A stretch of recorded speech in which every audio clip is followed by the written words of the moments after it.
je poserai la question dans les instances au moment international d'utiliser deux langues de travail, ou deux langues franques, des coinés dialectos. Une, c'est le français, et l'autre, c'est l'anglais.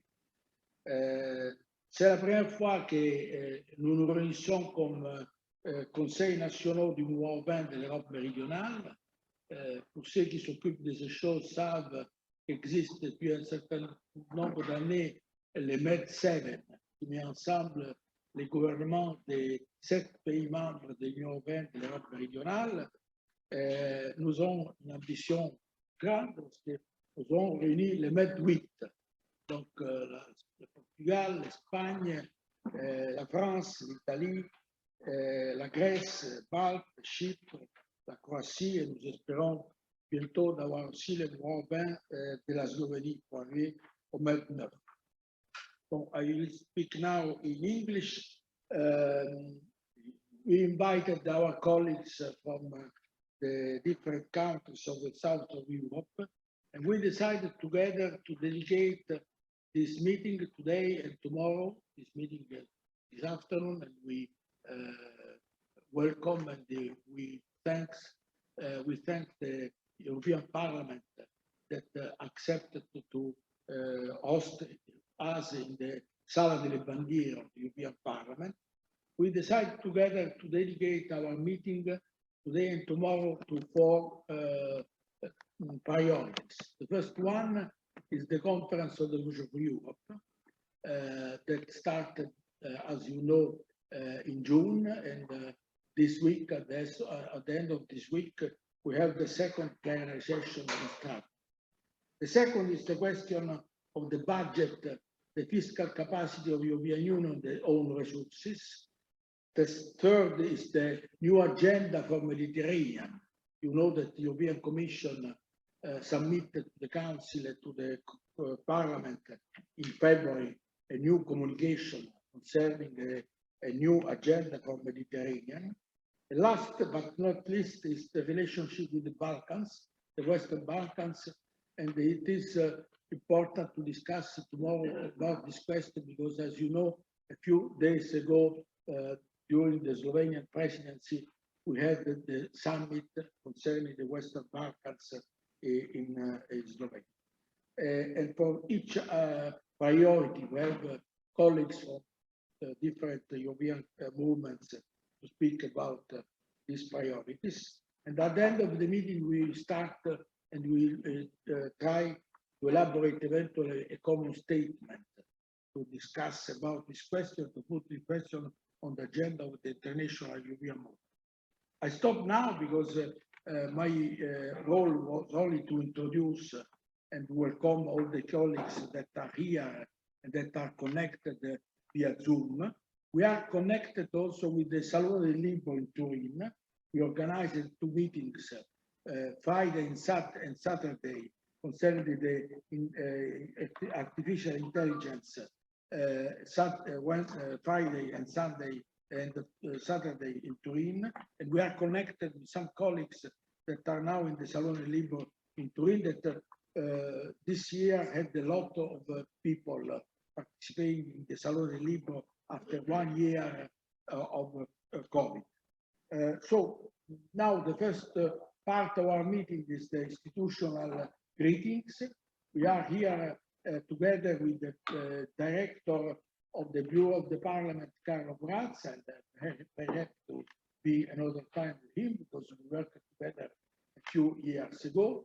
We have the director of the representation of Rome, Antonio Parenti, and we have the representative of the Italian government, Benedetto Della Vedova, that is Secretary of State of Europe and is in charge to follow between the different things, the conference of the future Europe.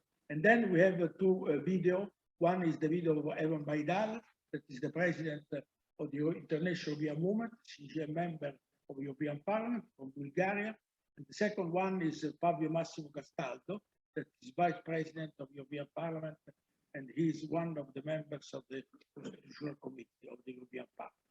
So I stop now because I spoke too much, and I give the floor to Carlo Guarda. Oui, merci beaucoup, cher Gilles.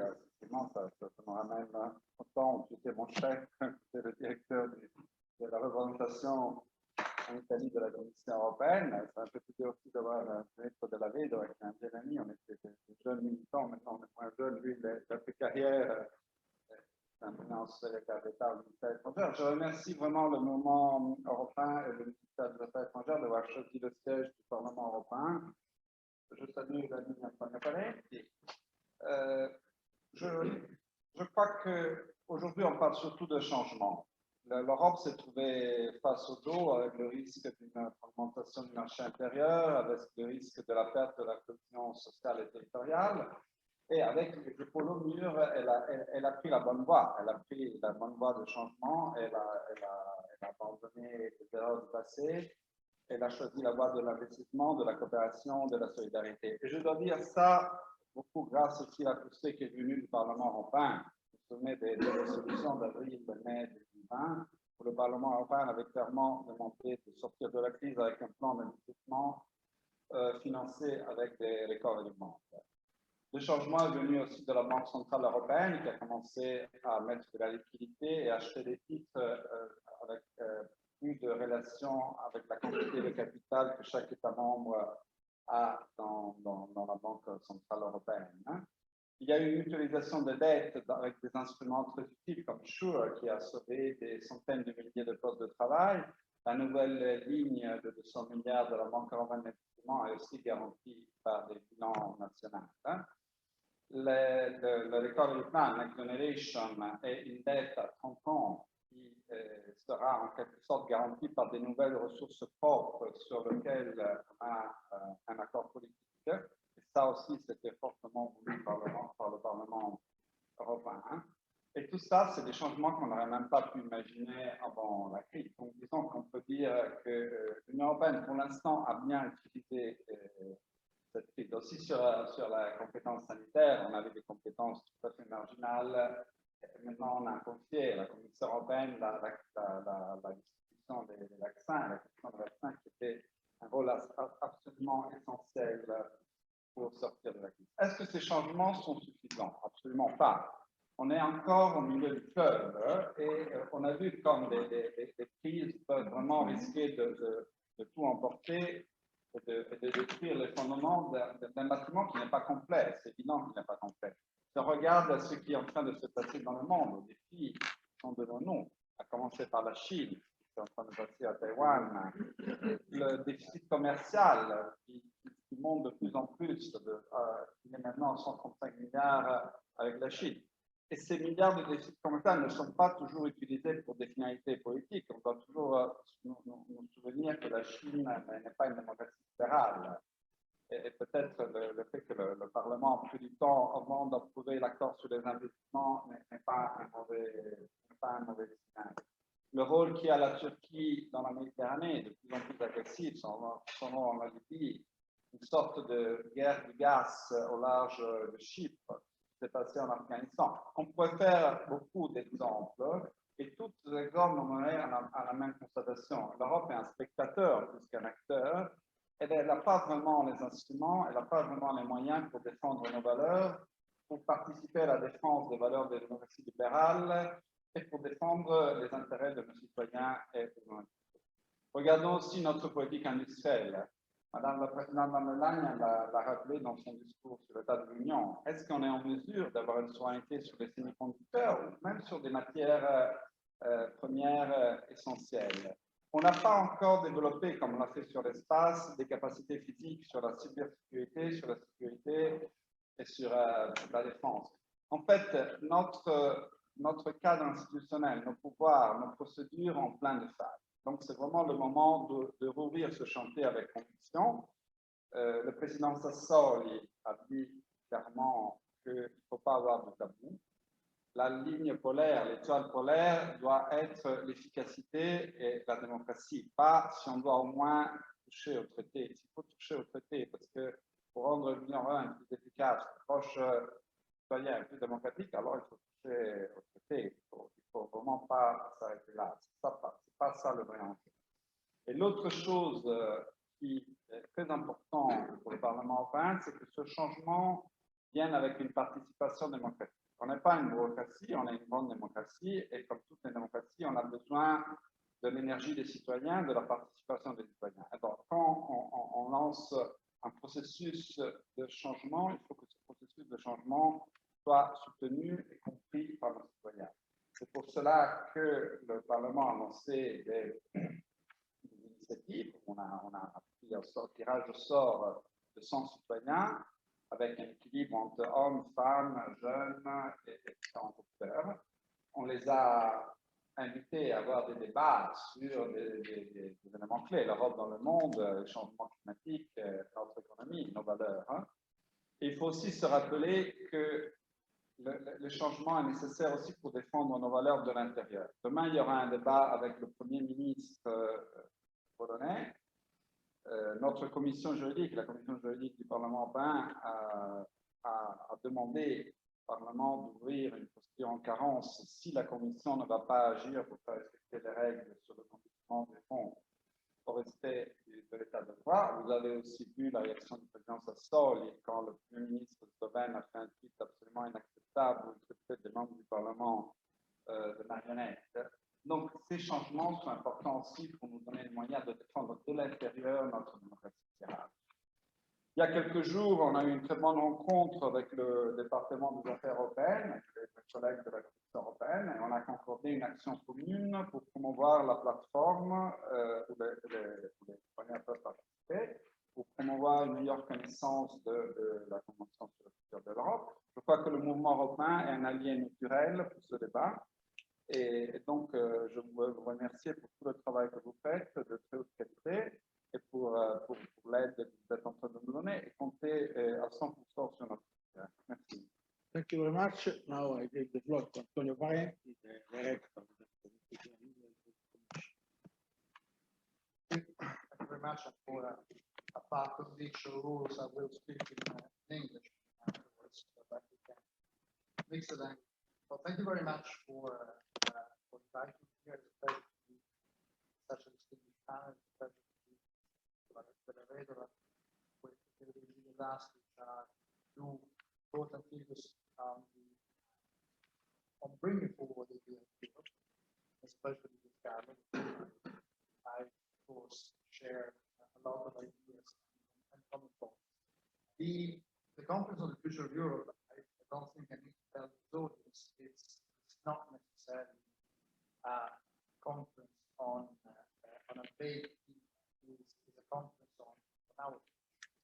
The conference on the future of the theme is not that people are living in. And I think that the themes that we have been choosing these days tomorrow are crucial. And these are crucial because these themes are not challenging, of course, also, maybe in the first place, opportunities. They are challenging and also return opportunities if Europe wants to continue to survive as it is. Budget is the first point going to be discussed today. Budget doesn't mean necessarily spending more at European level, but spending better. And Europe brings an added value. Thinking also what happened with the vaccine. Imagine what would have happened if 27 member states had gone alone in the group of vaccines. We would have had today a few countries would have had all the vaccines they needed, and some other countries in Europe would be striving. At the same time, many other areas we still spend defense. We're spending 40% of the United States defense, and we're 10% capacity. We're spending 4 times Russia, what Russia is spending in defense, and most likely we will not be able to extend that from Russia. Well. So spending in Europe doesn't mean spending more, it means spending better in Europe. The Mediterranean. Mediterranean is an area, second, where many players, often non-European, are going to not the right word, but certainly working on issues which at the end can affect directly the life of Europe. So we are next Mediterranean is also a sea which connects us to what is for us the next big opportunity for mankind. So working in a different, more structured policy is crucial for us in first place, even more than for them. The Balkans, the 13 that discussed last afternoon. Again, we cannot, I think, let the young people, those who have both found peace, sometimes very difficult down. Enlarging the Balkans is not a choice of present or present. I think it's a necessity. At the same time, facing accessing or enlarging the Balkans to bring it once more before the fact some of our rules are and maybe more than impossible. So we need to change some of our rules if we want to further and push. So COPE, and I come to say, becomes Continental Europe a moment which is crucial for us, for all European citizens, to respond to these ideas and techniques. And let's face it, there is a very serious risk, and numbers today are telling us it is real. The COPE remains limited to a very those few people who have an idea of Europe, those few people who want to. This is a major risk. And I'm saying this because this is the first time that we have a bottom-up approach on an international level. If this fails, if this remains too limited, then of course these bottom-up has a risk. And in doing so, I want to thank particularly the European, because they're doing a great job. Of course, I open a door jar and ask for you. But it's also important that we use our knowledge and our connections to speak about Europe external audiences. And I know you're doing, I know it's part of your raison d'être, and I wish you for a great days of today. And I'm sure there will be many that will come out of this. It will remain not only with you, but it will be brought outside to the other people, to the rest of the Europeans, with the imprimatur of an organization that knows what it's talking about. Thank you, Antonio. Before to give the floor to Benedetto Della Vedova, I would remember that this project is a project strongly supported by the Minister of Foreign Affairs in framework of different projects supported by the Minister. And this is the last event that we organized in Italy. The first one was in Palermo, in Parma, with the College of Europe discussing about the role of law. The second is a project with the schools of Salento with different webinars and seminars that we organized in many schools in the south of Italy. And the third one is this meeting that we host today with the European movements in the south of Europe. So we thank very much the Minister Benedetto Della Vedova support that we received for this event, but of course we will continue our work in the last in the next month and during the conference. So thank you very much. Thank you very much, Virgilio. Let me say that I'm quite used to agree with almost everything you say, usually about the European Union, but I have to say that I couldn't agree more with the political statement made by the two representatives about what we need when we discuss on the future of Europe on both sides, parliament, involvement of the citizens, and effectiveness of the government. And I agree with both of you. I agree also with the fact that the problem is not real to spend more, but to spend in a more effective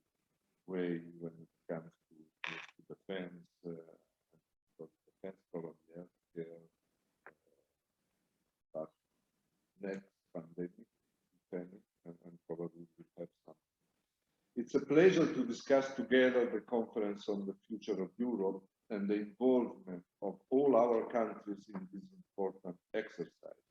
I'm particularly glad to be here in a truly European setting with participants from Croatia, Cyprus, France, Greece, Malta, Portugal, and Spain, as well as Italy, of course. Last year has been a difficult time for everyone. To be ready for the challenges that lie ahead, the EU now needs to make strategic choices, addressing important issues such as improving the functioning of its institutions or widening the European democratic space, investing in more transparency and in a greater role for direct democracy. That is why it's high time to come together and envision the union of tomorrow in the context of the Conference on the Future of Europe. In terms of objectives, we believe that to keep the EU competitive and democratic, we need to update its current challenges, focusing on our citizens' priorities and considering limited institutional reforms. Citizens will have to be at the center of this exercise. Any change at the European level needs to have a bottom-up component in order to be credible and durable. That is why we are working to involve civil society. The European movement is a great example of activism in this respect, and to raise awareness on conference with a view to foster as much participation as possible. Italy presented some proposals in this respect in a non-paper, which we have just updated to reflect all the challenges that we have been through over the last year, from the pandemic to next generation youth, focusing on issues such as the need for an environmental and digital transition, as well as for a more resilient and strategically autonomous union. I can anticipate that in November we will hold a youth conference in Rome, also including participants from the Western Balkans. It will be a time for young people from throughout Europe to come together and discuss the future of the Union. And regarding the Balkans, let me add that tensions in the Western Balkans are increasing, and the impasse in the EU enlargement process is unfortunately contributing significantly to the negative trend in the region. Civil societies in the region perceive the European perspective of their countries as fading away. This increasing frustration in the region risks undermining the political investment made by the EU in the past 2 decades. The recent EU-Western Balkan Summit reaffirmed the European perspective of the region. The EU and its member states must now step up their profile in the Western Balkans so to avoid that other actors take advantage of this frustration in the region. Italy will continue to advocate for a strong and credible European perspective for the Western Balkans, and the Italian commitment to the stabilization and prosperity of the region will be as strong as ever. So, this is on one point about the Balkans, and the Minister of Foreign Affairs, the Minister of Finance himself committed the Italian government in the framework of the Conference on the Future of Europe to link in the discussion and the Western Balkan societies and especially young generations.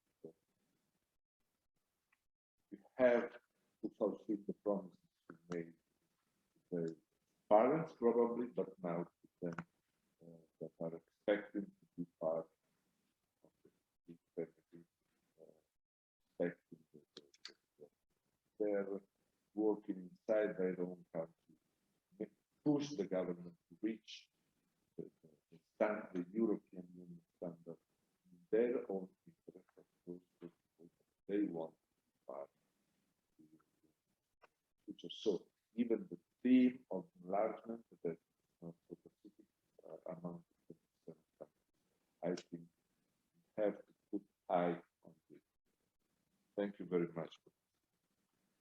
Thank you very much, Benedetto.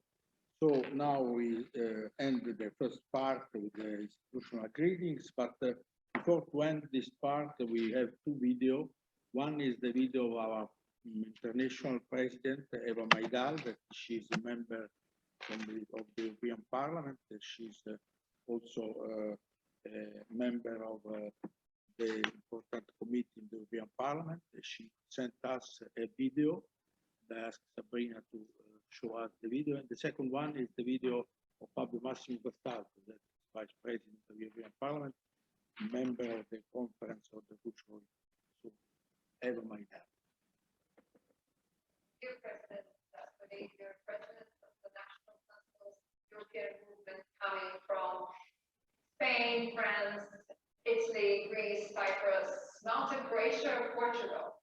Dear representatives of the Italian Ministry of Foreign Affairs, guests, dear friends. On the eve of the second plenary of the Conference on the Future of Europe, I'm so pleased to be here with you and to mark this occasion. Despite our long-standing and committed interest in the conference, I think we have to admit that at this point we will soon be through 2021 and we will need to foster more citizen interest and participation in the conference. I say that because the engagement on the digital platform and the number of citizens events has certainly improved, but I know you would agree with me when I think that, of course, we could, we must, we have to do better. Many of you have already actively been playing a role, and I'd like to commend you. Thank you for that. As national branches of the European Movement International, you're truly uniquely positioned to lead this discussion. Very often I see the innovative activities and discussions your chapters are putting in place, and I think they're really quite effective. The citizens in your countries trust you to be at the forefront of pro-European advancement, and I think we have to be proud of that. When it comes to how we can reinvigorate this debate, I will admit that I don't think just asking a general question, such as what future of Europe do you foresee, is a very productive one. It's very broad. I think another mistake we should avoid is only focusing on the institutional changes proposed. They are important, but they're only part of the picture. To engage citizens from the real grassroots, we perhaps need more topical debates. For instance, the future of agriculture, or educational policies, or how much the EU should cooperate in health matters, and so on and so forth.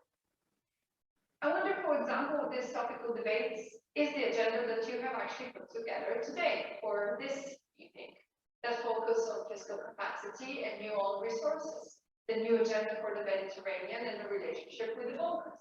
These types of debates, I believe, are exactly how we need to get citizens to pay attention to the conference and want to get involved. And if I may, I want to conclude with making a parallel to the Olympic Games. I'm using this quite a bit because we had the Olympic Games just a few months ago. Olympic Games are the most important tournament in almost every sport because they happen on a 4-year basis. Well, the opportunities to change fundamentally the EU are even rarer. So I think we have to take advantage and we must work together. So this is why I want to thank very much the national councils, the Italian Ministry of Foreign Affairs, for this active participation and promotion of the conference. I wish a very fruitful and meaningful discussion to all of you. Thank you.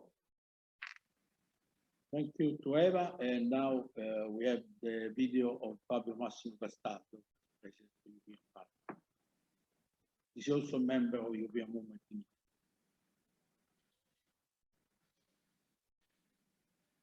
Distinguished guests, ladies and gentlemen, good afternoon, everyone. I'd like to thank the President of the European Movement, Pier Berlusconi, for this invitation to participate in this 2-day debate with the national councils of the European Movement of Portugal, Spain, France, Italy, Greece, Cyprus, Malta, and Croatia.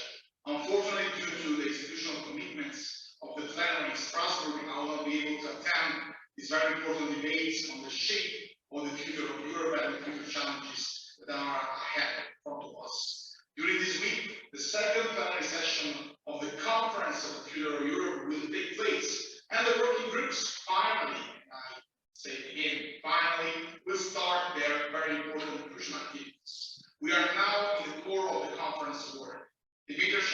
that Europe will face in the coming years, the health emergency linked to the outbreak of the epidemics, the climate crisis, the rise of sovereignist and populist parties requires a very strong, united and integrated Europe, which must be able to formulate a coherent and efficient response.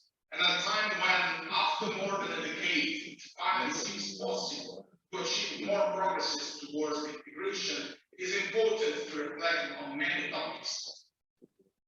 First of all, and first, therefore, would like to mention concerns the long-term future of the European Union budget. The strengthening of the common budget is covered by almost every topic of the digital platform set up within the scope of the conference to invite citizens to put forward their ideas and their proposals. The main challenge is, in this case, to provide the EU with adequate resources to finance essential recovery measures and a common public debt in the long term. And this path is based on EU-wide levies already identified in the binding roadmap for the introduction of the new own resources agreed finally after all the pressure of the European Parliament, but also by the Council, such as the taxes on large digital platforms, on greenhouse gas emissions, or on financial transactions. Only in this way we will be able to move away from the logic of an emergency intervention, but however massive, such as Next Generation EU, and also provide the Union with the tools to support the recovery and stabilize it over time, and eventually launch an anti-cyclical economic policy to deal with the future economic crisis would be absolutely crucial and needed. A reasoning that was unthinkable just a few months ago. I'm sure you agree with me. The evolution of the international environment and the redefinition of roads and balances in the global scenario requires also more than ever that Europe as a whole presents itself on the worst stage of solid and compact entity, and to achieve a future challenges-proof European Union and to reach the ambitious goals we set for ourselves on the big issues, we will undoubtedly need to ensure more strategic, assertive and united action on the world stage. First and foremost, in our immediate surroundings, in our European neighborhoods, to the east and also to the south of the Union. And for this reason, in the coming years, the Union will have to commit itself fully to the development of a new global strategy and also to the battle of multilateralism. But we will have to attach the highest priority to tackling the challenges posed by its southern neighborhoods and make every effort to support the reforms and integration processes in the Western Balkans, for example, that are the heart, very core of Europe, and not seen as simply periphery of the continent. The agenda of the Mediterranean is a socio-economic recovery plan for strategic and strengthening the partnership between the EU and the southern neighborhood to address common challenges. It sends a clear message to both the countries of the regions and external partners, demonstrating the potential of the Union approach. But however, it remains to be seen what the practical implications and the effectiveness of this plan will be. While the agenda introduces important changes in the economic and environmental approach to the region, this does not seem to be the case for other areas such as migration and human rights in general. And while the plan has promising strengths and innovations, it also highlights traditional new weaknesses, reflecting divergent interests among the member states, for example. Again, a very similar argument can be made for the Western Balkans. The European attitude towards the larger integration to the years has been much less firm than our Balkan partners would have liked. This lack of consistency, needless to say, has generated discontent and declining confidence in the European perspective for all these countries. Despite the improvements in the process in the last year, the EU and its member states should do much more to regain the loss of trust and confidence and to exert their full political and economic weight to push forward with the region's European integration agenda at this time, revitalizing the current process of all the different regional initiatives. In other words, we need a much more assertive approach from the EU leadership. We need to unblock the negotiation, not take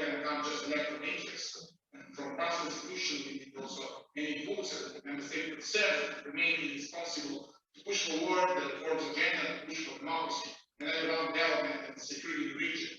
Both in the Mediterranean and Western Balkans showed how to ensure more strategic, assertive, and embedding action of the Union neighborhood and on the world stage. Therefore, we'll have to ensure solid lead.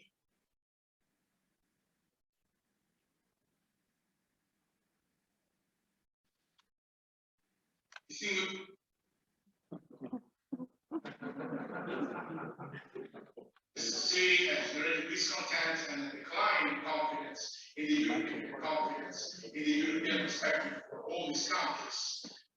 Despite the improvements in the process last year, the EU and its member states should do much more to regain the loss of trust and confidence in themselves. Therefore, political and economic way to push towards the region's European integration agenda at this time, revitalizing the current process of all the regional initiatives. In other words, we need a much more assertive approach from the EU leadership. We need to unblock the negotiation, not take into account just electoral interests. And from past institutions, we need also many tools that the member state itself remain responsible to push forward the reforms agenda, to push for democracy and economic development and security in the region. Both the Mediterranean and Western Balkans showed how to ensure more strategic, assertive, and embedding action of the Union neighborhood and on the world stage. Therefore, we'll have to ensure solid lead.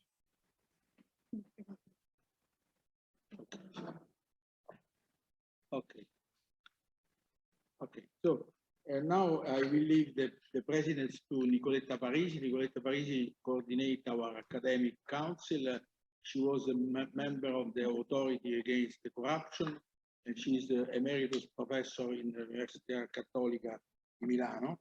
But before to leave the coordination, the presidency to Nicoletta Parisi to discuss about the first item of our meeting, the Conference of Futuro Europe, I would remember that we will meet for the 8th time, the 21st of October in CNEL. CNEL is the Italian Economic and Social Committee, with this large platform that we created in September 2019 to discuss about 4 questions. One is the question of the competencies, that for us is more important than the institutional problems.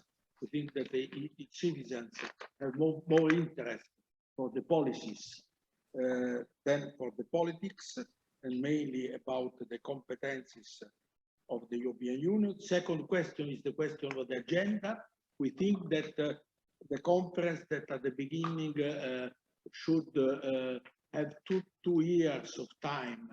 We think that it's too short. We think that the conference will end in spring 2022, and we think that the conference should end not in spring, but eventually in autumn 2022, to give the possibility and the chance for the citizens to participate in the conference more than happens until now.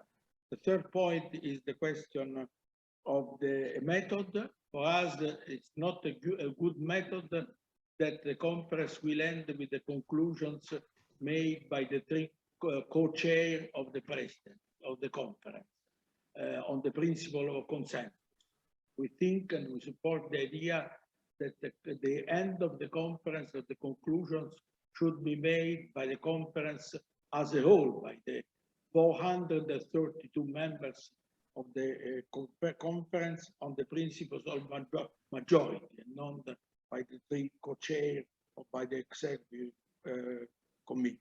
And the fourth point that we will discuss next Thursday is the question of the relationship between a few countries, and made the question of the primacy of the European right, European law, the question of the decision made by the Constitutional Court in Poland.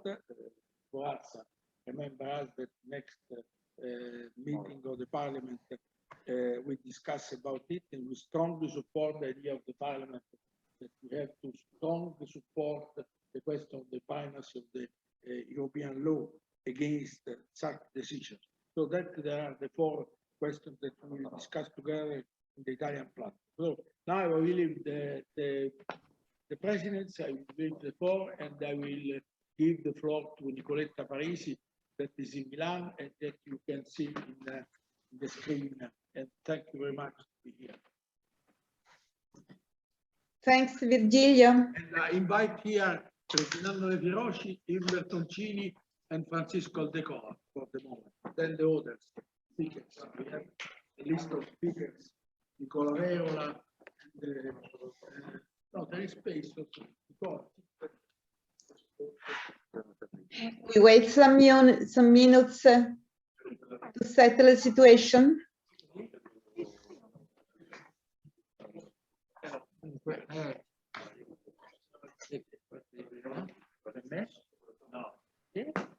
Good afternoon, Yves Bertoncini and the COA. Good afternoon, everyone, and thanks, Virgilio, for introducing me to this first session of our meeting. And my warm welcome to Rome in presence or in web to everyone. After the opening of the meeting, now we have to develop the first session. We will address the general framework, how the conference on the future of Europe works, its importance for the European Union, its outcomes, its challenges, and so on. At this proposal, I'd like to underline that the name of the conference refers to our beautiful continent, not only to its part represented by the European Union member states. Therefore, the latitude of our reasoning is wider and really very ambitious. Now, this afternoon, we are many people and we have only 2 hours. So we need to regulate and adjust our contributions to the conference to allow all of us to speak. So I suggest 10 minutes for each of us. I hope you agree. Yes, I hope so. I will take the liberty to interrupting those who are not noticing the passage of the time. Excuse me. If, as I hope, there is some time left, let's try a second round for each speaker. I will follow the order of the speakers as indicated in our program, so we will not have a logical order of entry of the individual speakers. Each of you has chosen his own topic. The unifying element is in the backstage, but very present, how to give usefulness to this ambiguous and critical European exercise. Ambiguous and critical, but very important from the point of view of citizenship. Just to save time, I refrain from introducing the topic in substance. I would have many considerations and suggestions, but today I am here only to direct the traffic and learn a lot from each of you. In this my new role, I give the floor to Yves Bertoncini and Francisco Aldecoa. They will introduce us to the context. About Yves Bertoncini, he is president of the French European movement since 2016. He is also vice president of the European Movement International, and in addition, he is teacher in European affairs. Then I will introduce you, Mr. Aldecoa. Please, Bertoncini, the floor is yours. Grazie mille, Ora Parisi, grazie a te, Virgilio, per questa iniziativa che ci dà un po' di energia in questo ambito difficile per trattare di trasformare questa iniziativa, la Conferenza sul futuro dell'Europa, in un successo che non è garantia. Allora, nous parlons. I would like to briefly introduce, as I've been asked, what is at stake as regards this conference on the future of Europe. as a, yes, the president or vice president, as well as a citizen of France and the EU. And I say this as a start, since this conference has been launched based on initiative by Emmanuel Macron, our president. You may remember that an article in all 27 countries, newspapers, so to say, yes, we should look forward, we should try and get people meeting to define the future of our continent. And I think this is a good starting point. The general idea is that, yeah, we have been through crisis, successive crises to be managed, and then there's a lack of medium-run vision, and we need it since we are in the middle of, let's say, a transformative period for our continent. I think this is the third defining moment for our country. We have had one after World War II. We have had then the 8th Summit, Schuman Declaration, Rome Treaty. We have had a second defining moment after the fall of the Berlin Wall, the end of the Cold War, so post-Cold War. And well, one of the answers was the Maastricht Treaty, the creation of the European Union. And now it's a confusing period, but we feel that we are at the end of something else. Maybe the post-Occidental control of the world.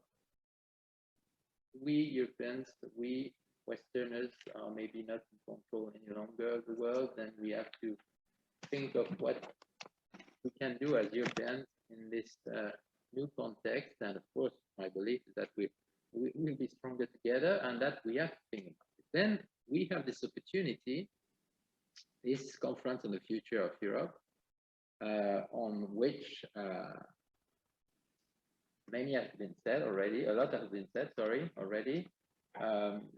We have positions in our file, you know, we have positions from the European Movement International, we have a position from the European Movement Italy. So I'll be very brief in saying three sets of things. The first one is that we have tools available, and in particular one tool, the platform, future EU.europa.eu, which is a very innovative and interesting tool, because it allows us then to share our ideas and to discuss the others' ideas, which is important, because we can even have access to ideas expressed by any citizen of the EU in any language of the EU, but there is an automatic translation. So it's a very interesting tool. And of course, for us as European movements, first, we need to share our own ideas, but we also have to shed light on this very, very interesting tool. So to get more, the maximum of EU citizens involved.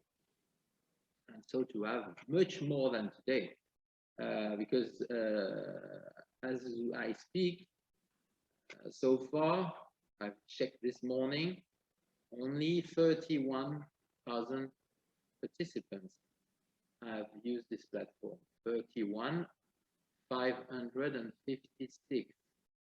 And if you have a percentage, it's 0.007% of the EU population. 0.07, by the way. As if it was a secret, not a secret agent, but not very popular platform. So first element, make it much more popular by spreading what it is and trying to get people involved in this. So to produce ideas, comments, and to endorse. And of course, we can do this, all of us, expressing our own ideas, but really trying to get more people, let's say, from all walks of life into this. We have a second tool, events. And now that the COVID-19 is behind us, of course, we can organize events and inviting people to get into these events, because it's maybe more physical, more attractive than using a platform. So this, we know how to do this. We can organize organize, I would say we should co-organize events, so to have a European dimension, a transnational dimension. So far, 3,124 events only, 141,000 participants.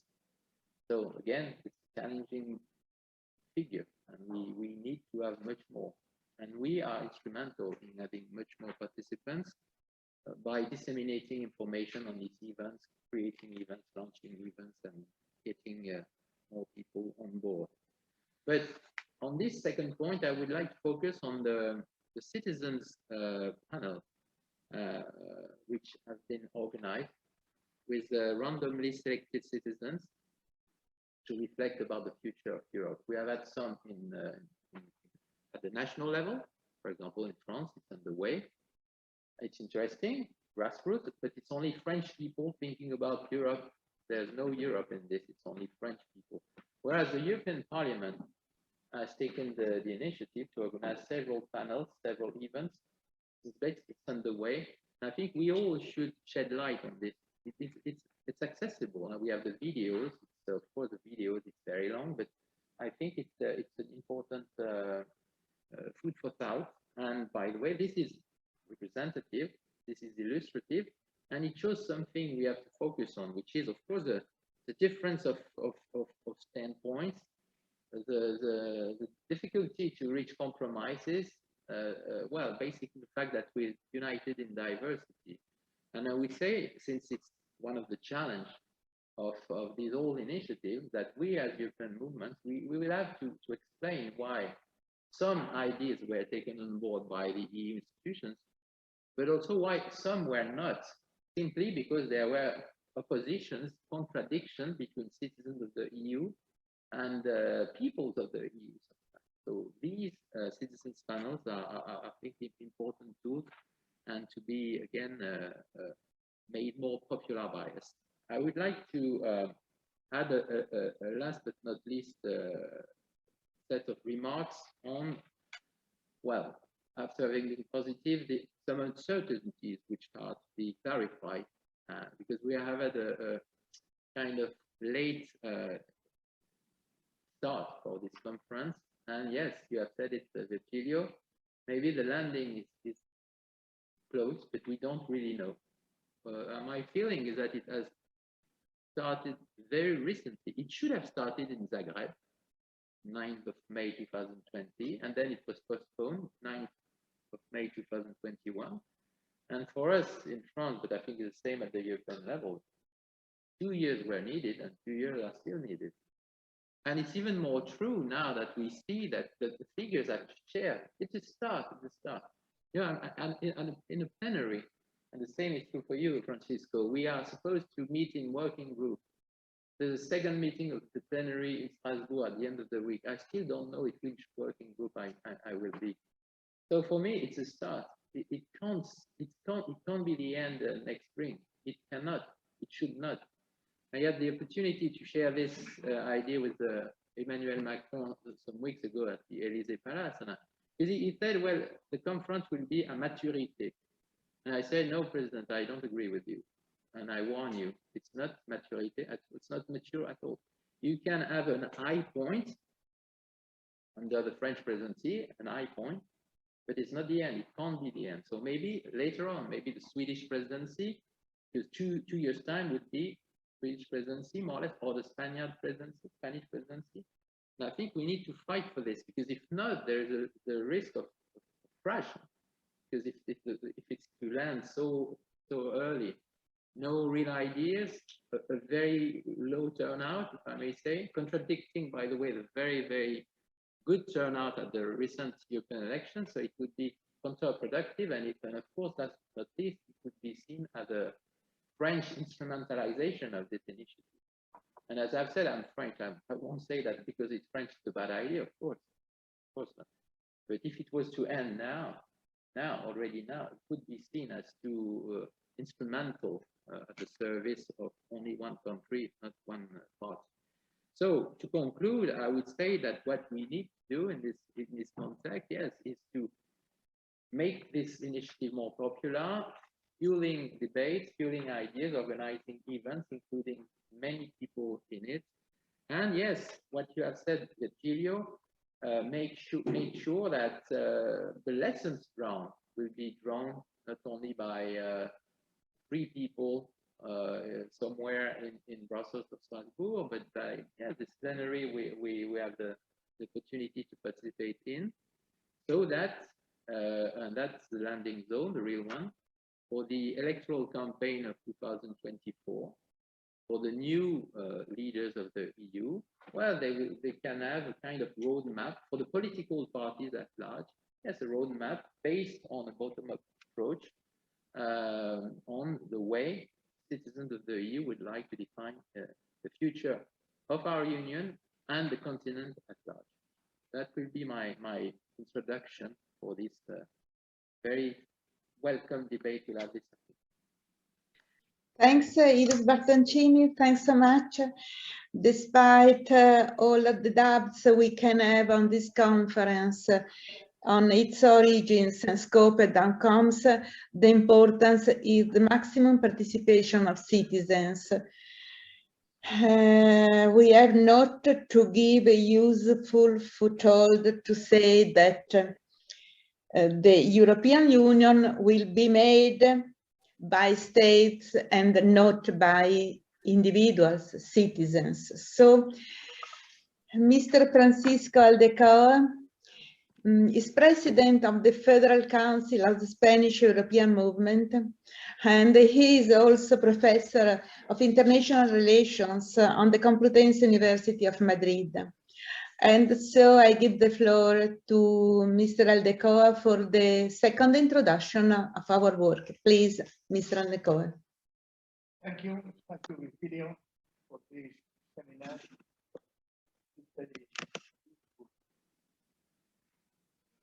My introduction is to speak about the need to improve the functioning of the Conference on the Future of Europe.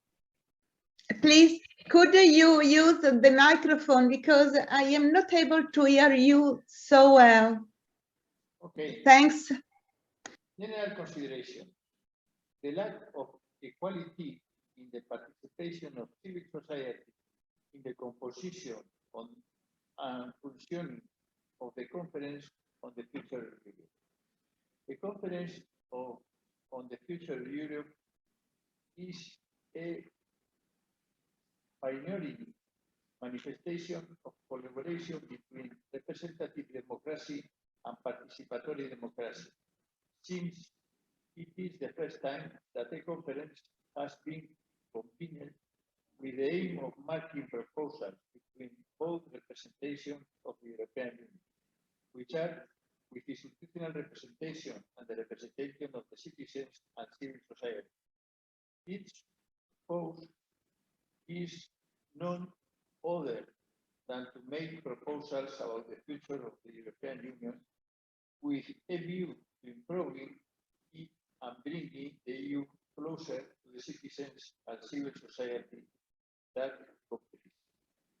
The conference has become viable as a result of a commitment of the President of the European Commission, Ursula von der Leyen, in her investiture speech on June 17, 2009, where she stated that she would convene a conference on the future of the European Union 2020 that would have the participation of citizens on an equal footing, with a strong participation of young people and civil society and institutions, being open to the reform of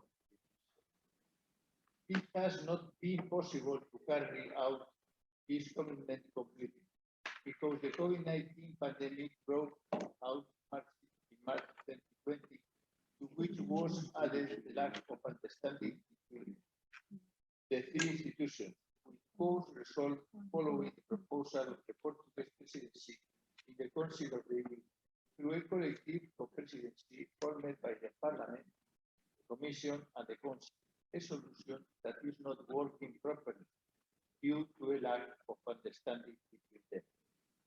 The fundamental problem of the COFOE, in our opinion, is that the commitment of President von der Leyen is not being implemented or not completed, since the composition does not respect the equal footing that should exist between the representatives of the institution and the representatives of citizens and civil society. Since 2/3 of the plenary of the conference, which is currently composed of 449 members, represent the institution, leaving less than 1/3 of the cities and civil society. This way, it is possible to affirm that there is no balance between representative democracy and participatory democracy. This balance does not occur either in the functioning of the Conference of the Future of Europe. Until now, since on the one hand, its executive body, commonly known as the Board or Executive Commission, is made up solely of the institution and with a few representatives of civil society, such as Luca Pistini, General Secretary of the Union, as observers, that is, with voice but not vote. It should be noted that this board has not of decision-making capacity.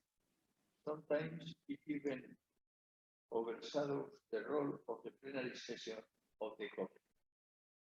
Another example, lack of balance occurs in the working group, where 8 of the 9 total are chaired by representatives of the institution. On the last one, especially the one that will address the issues of youth, culture, education, and support, will be chaired by civil society through the president of the Union European Cultural Forum, Enrique Mancura. In any case, we are clear that the basis of European democracy is representative, and therefore the Conference on the Future of Europe should not be confused with the European Convention, contained in Article 48 of the European Union. And that is the mechanism that we are a priori will reform the treaty. We are in favor of this reform, but we understand that for tactical reasons, it is an issue that has not been left undiscussed. It should be noted in any way that there are two different elements on instruments, and that in no case should the conference act as a precondition. Second, the Conference on the Future of Europe, in the context of federal advance since 2019 elections, especially the recovery plan and the next generation 2020.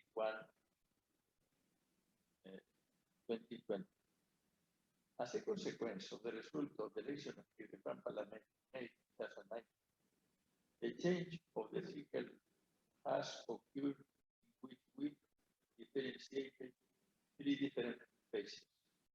The consequence of the increase of the democratic legitimacy of the 2009 election, the launch of the von Leyen Commission after its inauguration, significant support from almost 70% of the European Parliament, and see the impact of the COVID-19 acceleration of the institutional process.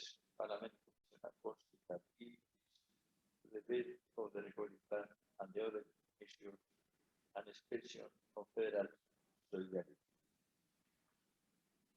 The main additional limitations of the conference. The Conference on the Future of Europe is having several other difficulties. Especially, I believe that there are precondition factors that are making it difficult to push, and above all, the balance between participatory democracy and representative democracy. A. The multilingual platform. The multilingual platform is not stable for this type of exercise. In addition, it is poorly designed and applied, since it is collection thousands of initiatives that are sent indiscriminately to all of us who participate in it. Therefore, it's not It is usefulness is very limited when, in many cases, it is counterproductive since it prevents the normal function of the conference, which must be based especially on references. What is needed, it is involved the representative in the conference and not through on a party system like this one. It is also the case that the offices of the Commission and the European Parliament, at least in Spain, channel all participate through the platform where we multiply a real participation of citizens and civil society and undermines it. B. The citizens panel. As for the citizens panel, I am among the professors who have published stated that the city is not adequate for citizens' participation in the random system does not reflect the real participation of citizens. The way of the citizens in the plenary compare the 80 members of the citizens compared with the 8 representatives of civil society completely excessive and even inanimate for civil society. And we cannot forget that the process of the European Constitution was not carried out to anonymous citizens. Instead, it was carried out to representatives of civil society in the 1948 European Congress. Mr. Aldeco, please. I have to remember you 10 minutes, and because you have submitted the written text of your speech, and our secretariat is distributing it to all of us, I ask you, is possible to summarize your speech, because your time is out. If possible, thanks so much. Yes, for finish. The lack of unified leadership and efficiency of the secretariat, or the lack of repercussion in the media and the clarity in the operation. The need for the European movement to adopt a minimum of common positions regarding the operation and the final content proposed. For conclusion, improving the participation of civil society in the functioning of the conference and especially in plenary sessions and commissions. This is my point of view. Thank you. You are really very kind. Thanks for this time to summarize your speech. Thank you so much. I send you the speech. Yes, and we are distributing your text to all the congressmen and women, and so we thank you very much for your speech and for the written text. Thank you so much, Mr. Aldeco. And now I'll give the floor to Mr. Nelli Feroci, that is the president of the Istituto Affari Esteri, Foreign Affairs Institute, and he is also co-chair of the scientific committee set up by the Italian government to implement the participation of Italy to the conference. And I hope that Mr. Nelli Feroci will give us indications, useful indication how Italy is organizing the participation of our state to the conference at the national level, and also will give us consideration about the prospects and limits of the conference. Mr. Feroci, you have the floor. Thanks much. Thank you, and thanks to Vigilia for organizing these meetings of the European movement of countries of Southern Europe. Very useful. I'd like like to develop very few considerations on the present context in which the Conference on the Future of Europe is taking place and will develop itself. I see many of these elements have already been described by previous speakers. Some challenges for the European Union which were known already, and others that are new, that are emerging as new challenges. And along the first category, I would quote, for instance, success of the Next Generation EU. Next Generation EU has been a very bold experiment for many reasons that we all know. Now we have to ensure the success of this experiment. And related to this program and its implementation, there is the question of how to reform the economic governance of the Union. Very soon, we will begin a discussion on how and to what extent we should reform, revise the existing rules of budgetary discipline. That's a big example. And probably in a longer-term perspective, we may also start a conversation, discussion, possibly negotiations on whether or not we should have an autonomous budget of the Eurozone. Now, then we have other challenges that were already in the agenda of the Union that are still there. And the first one I have in mind is, of course, this energy transition and the Green Deal. Now we have to move from the time of setting ambitious objectives to the time where we have to adopt concrete measures that are needed to implement those objectives. The Commission has presented a package of proposals known as Fit for 55. Now is the moment of truth, if I may say so. Governments have to decide whether or not they want to follow and they want to agree on the proposal of the Commission, and they want to maintain a certain consistency with the objectives that were defined not too long ago. The other transition, which is very high in the agenda, is of course digital transition. And by the way, the two transitions are meant also to guide the implementation and execution of government plans within the next generation.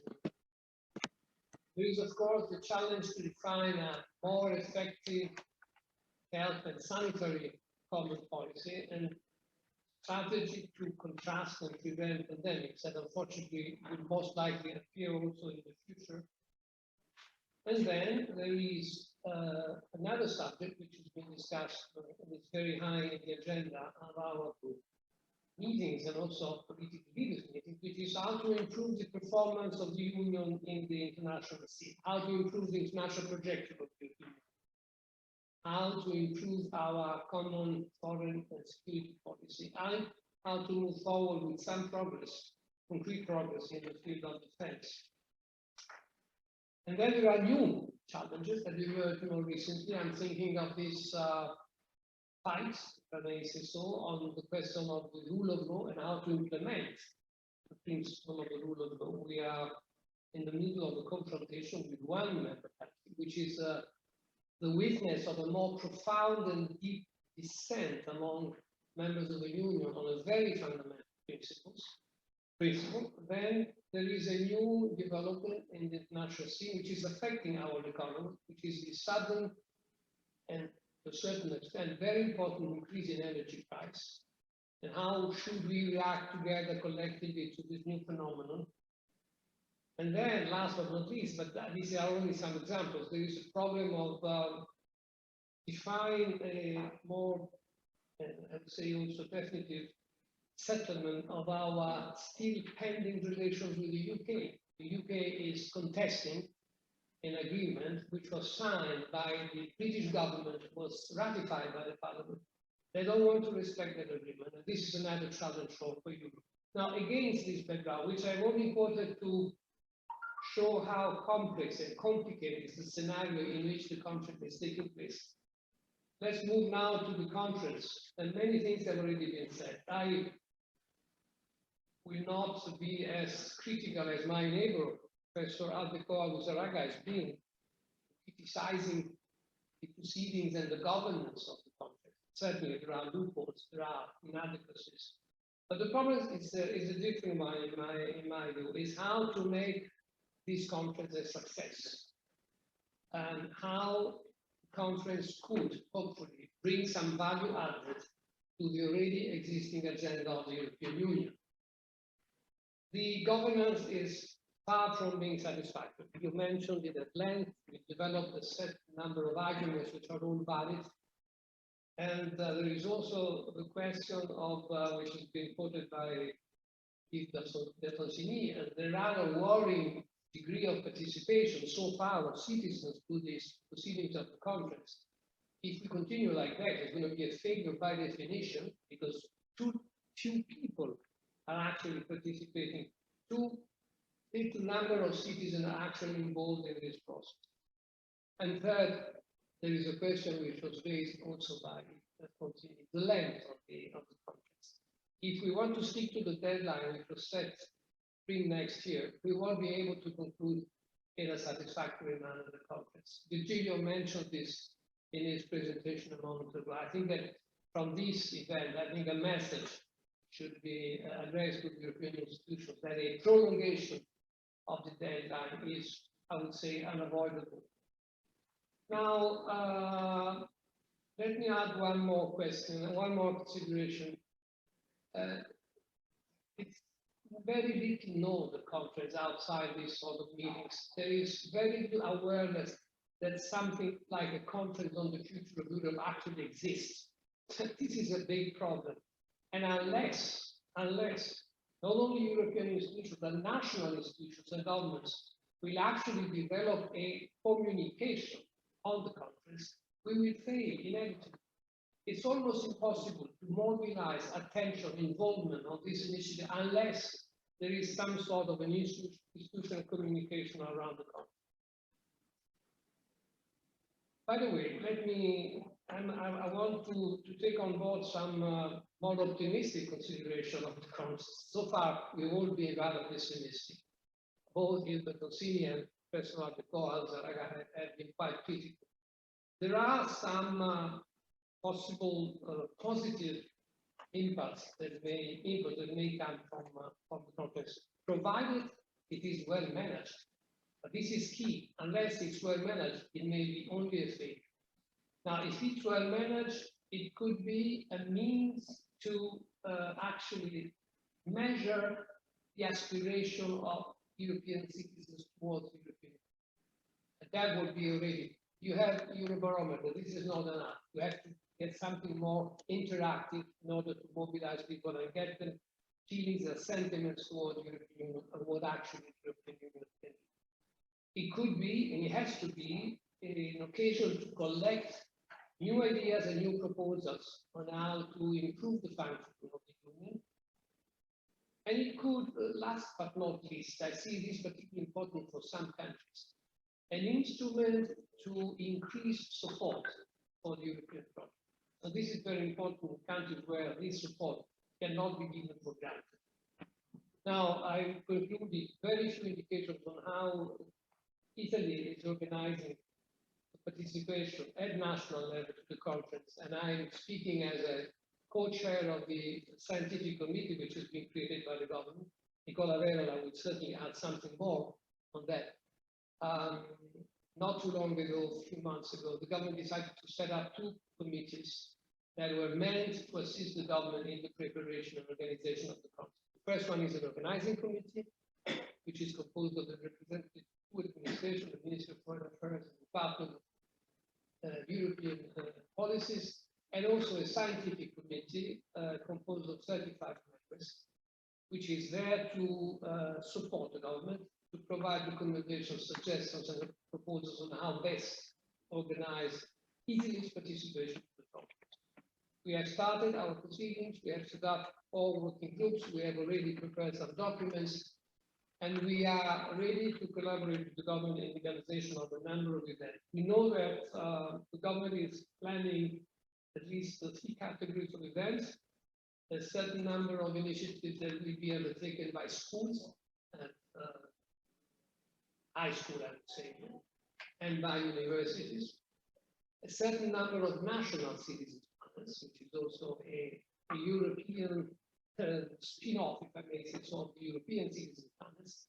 And last but not least, a number of events on the territory in a number of cities in the territory of the country, so that we will also be able to collect the views from people outside Rome, which is very important. So this is what I wanted to say at this stage. I hope I've not been too long. Thank you very much for your attention. Thanks. Mr. Feroci, Nelly Feroci, your timing is perfect. And as you said, the real problem is how to make successful this conference.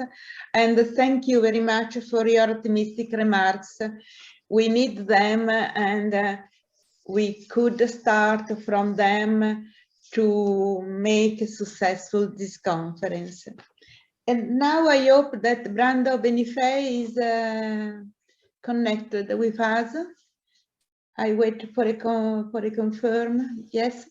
So Brando Benifei, since July 2019, is the head of delegation of Democratic Party in the European Parliament.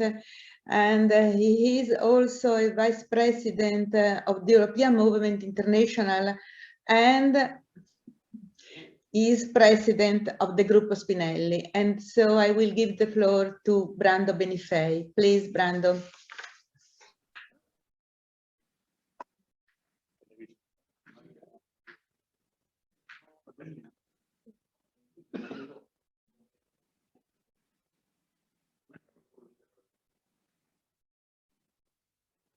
We have some problems? Non è connesso, Sabrina?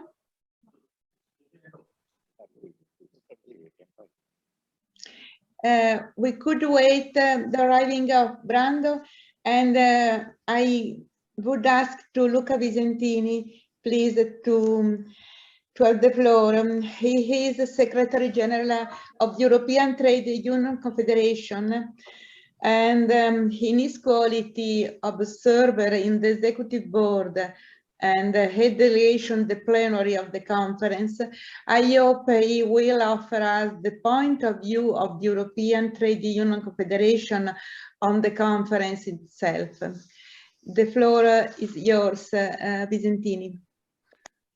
Thank you very much, Professoressa Parisi, and I will try my best to provide you with the point of view of the trade union movement in Europe regarding this conference and the perspectives that we see at the core of this discussion.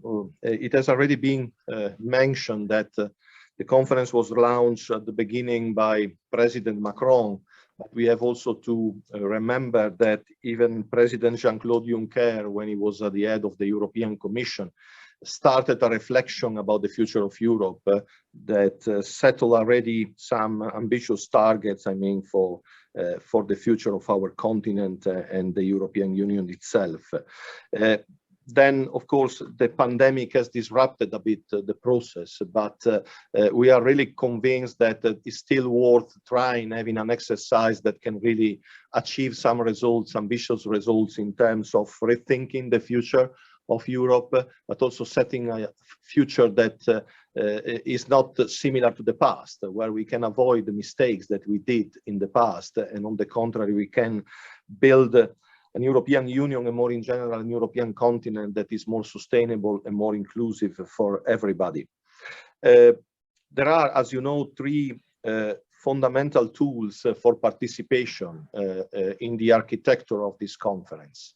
The citizens panels for involving the citizens, then ways to involve also the organized civil society and institutions via working groups that have still to be settled. They will hopefully start their activities on Friday this week.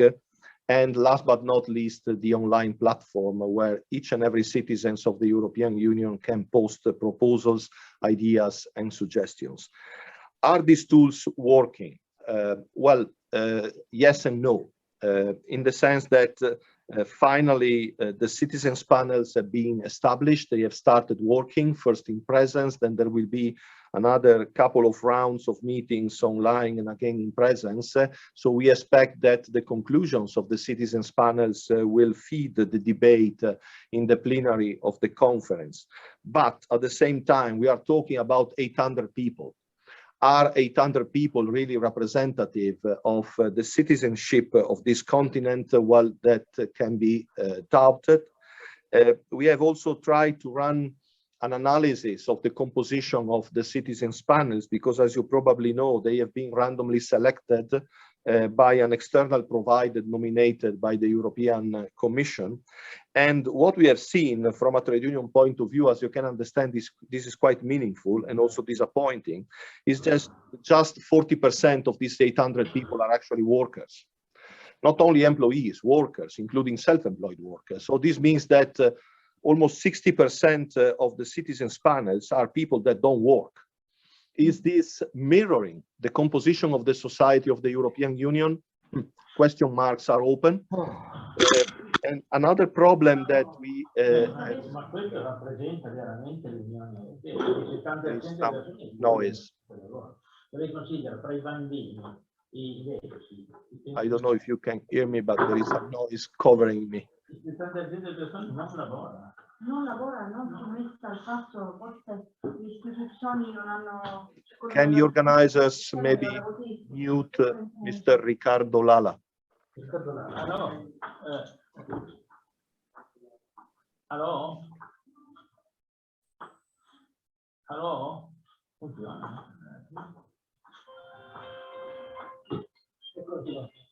Allora, can you please mute yourself? Can you please mute yourself? Please. The microphone, please. Okay, you listening? Hello? Mr. Lala, please, could you switch off your microphone, please? Thank you very much.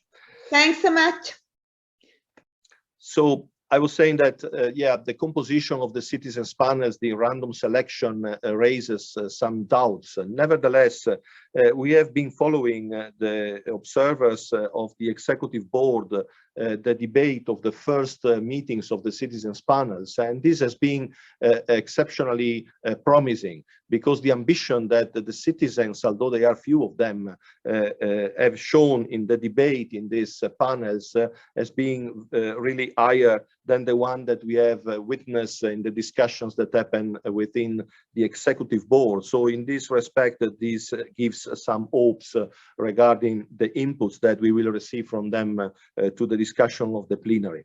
A more problematic element is how organized civil society, not only trade unions or employers organizations or social partners, but more in general, all the organizations of the civil society, including the European Movement International, how we can really participate and particularly having an impact on the final result of this conference. It's true that we are observers in the executive board, that we had the possibility to listen and to participate to the debate in this body, but as it has been reminded to all of us earlier by some speakers, well, it's not the executive board that makes the conference. What makes the conference is the real discussion.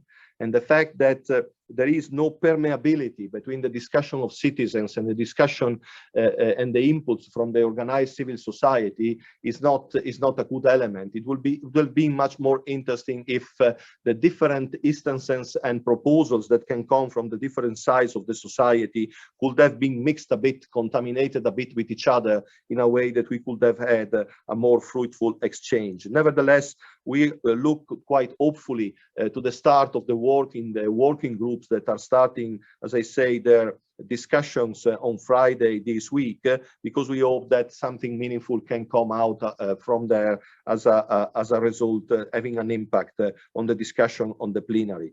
And final and last instrument that is at disposal of everybody, this is probably the most democratic one, is the online platform, because there everybody can participate, can register, can include inputs, proposals, and ideas.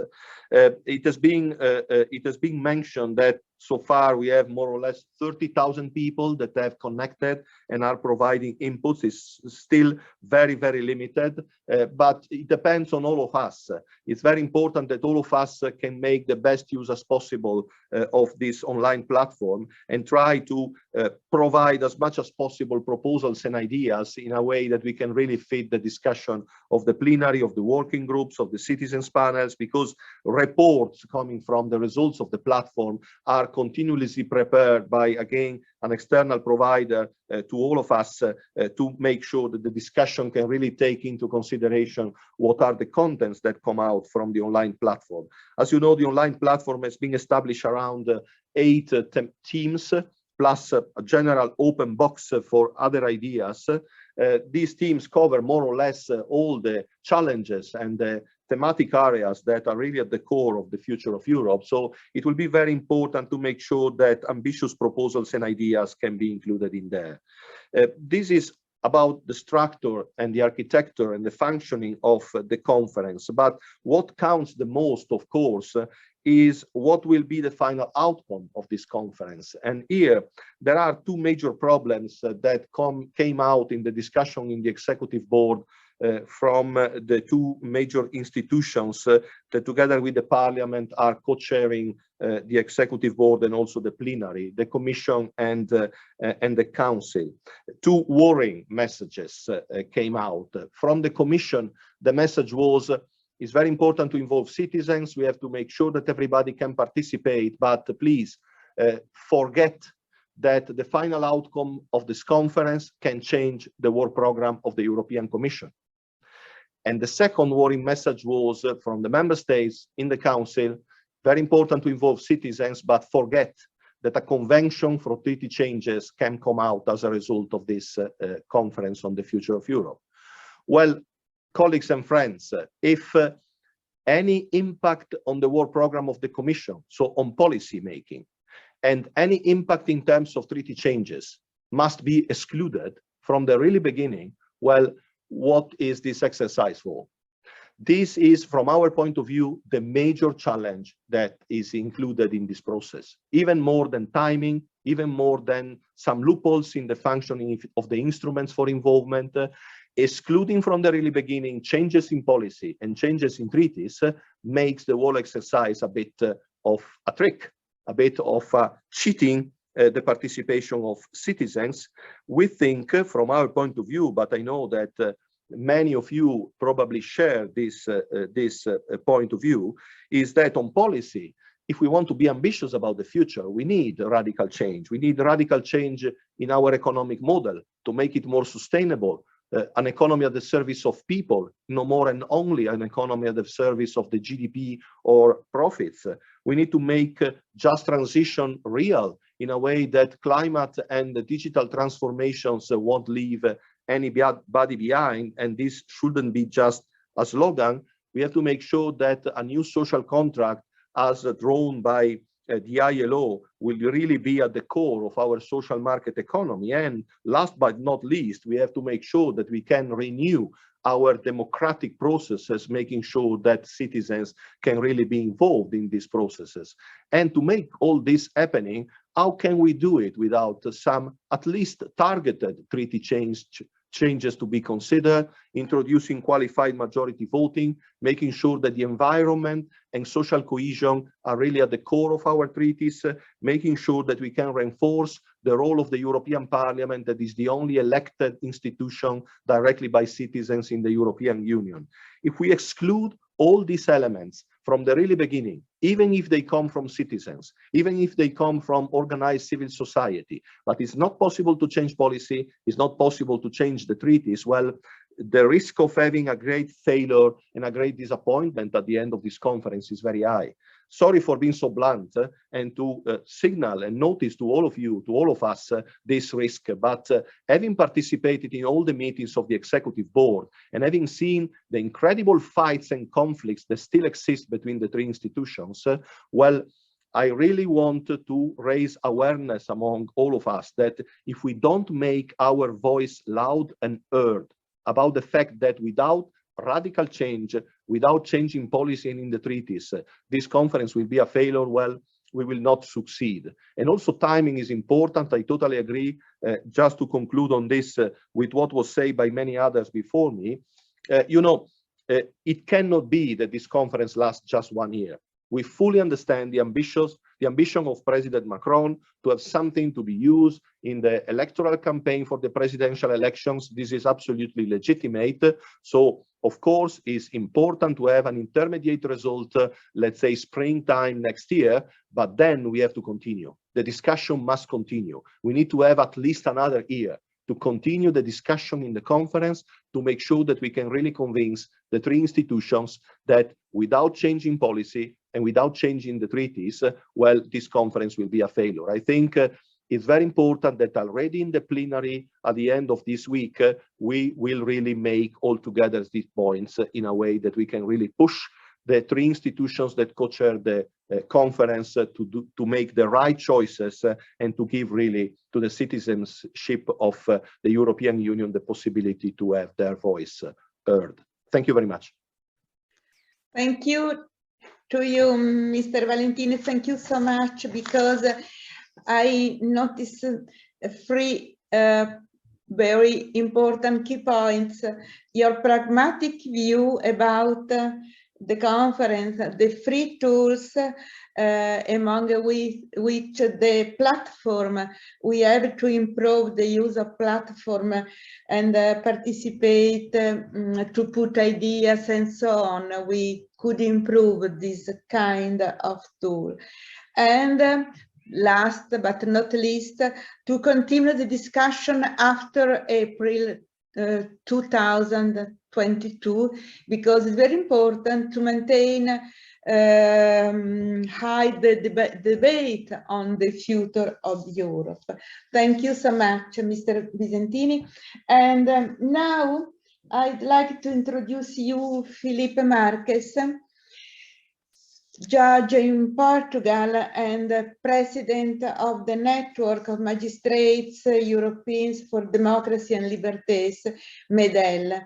And I asked Mr. Marques to show, to tell us about challenges faced by the European Union in regard to the respect of rule of law and its importance for the future of the European Union.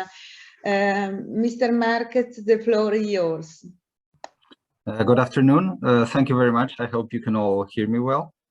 Well, first of all, I would like to thank Professor Parisi and thank the European movement and Pier Vigilio D'Astoli for the kind invitation to have us here in this important meeting on view of the plenary of the Conference on the Future of Europe.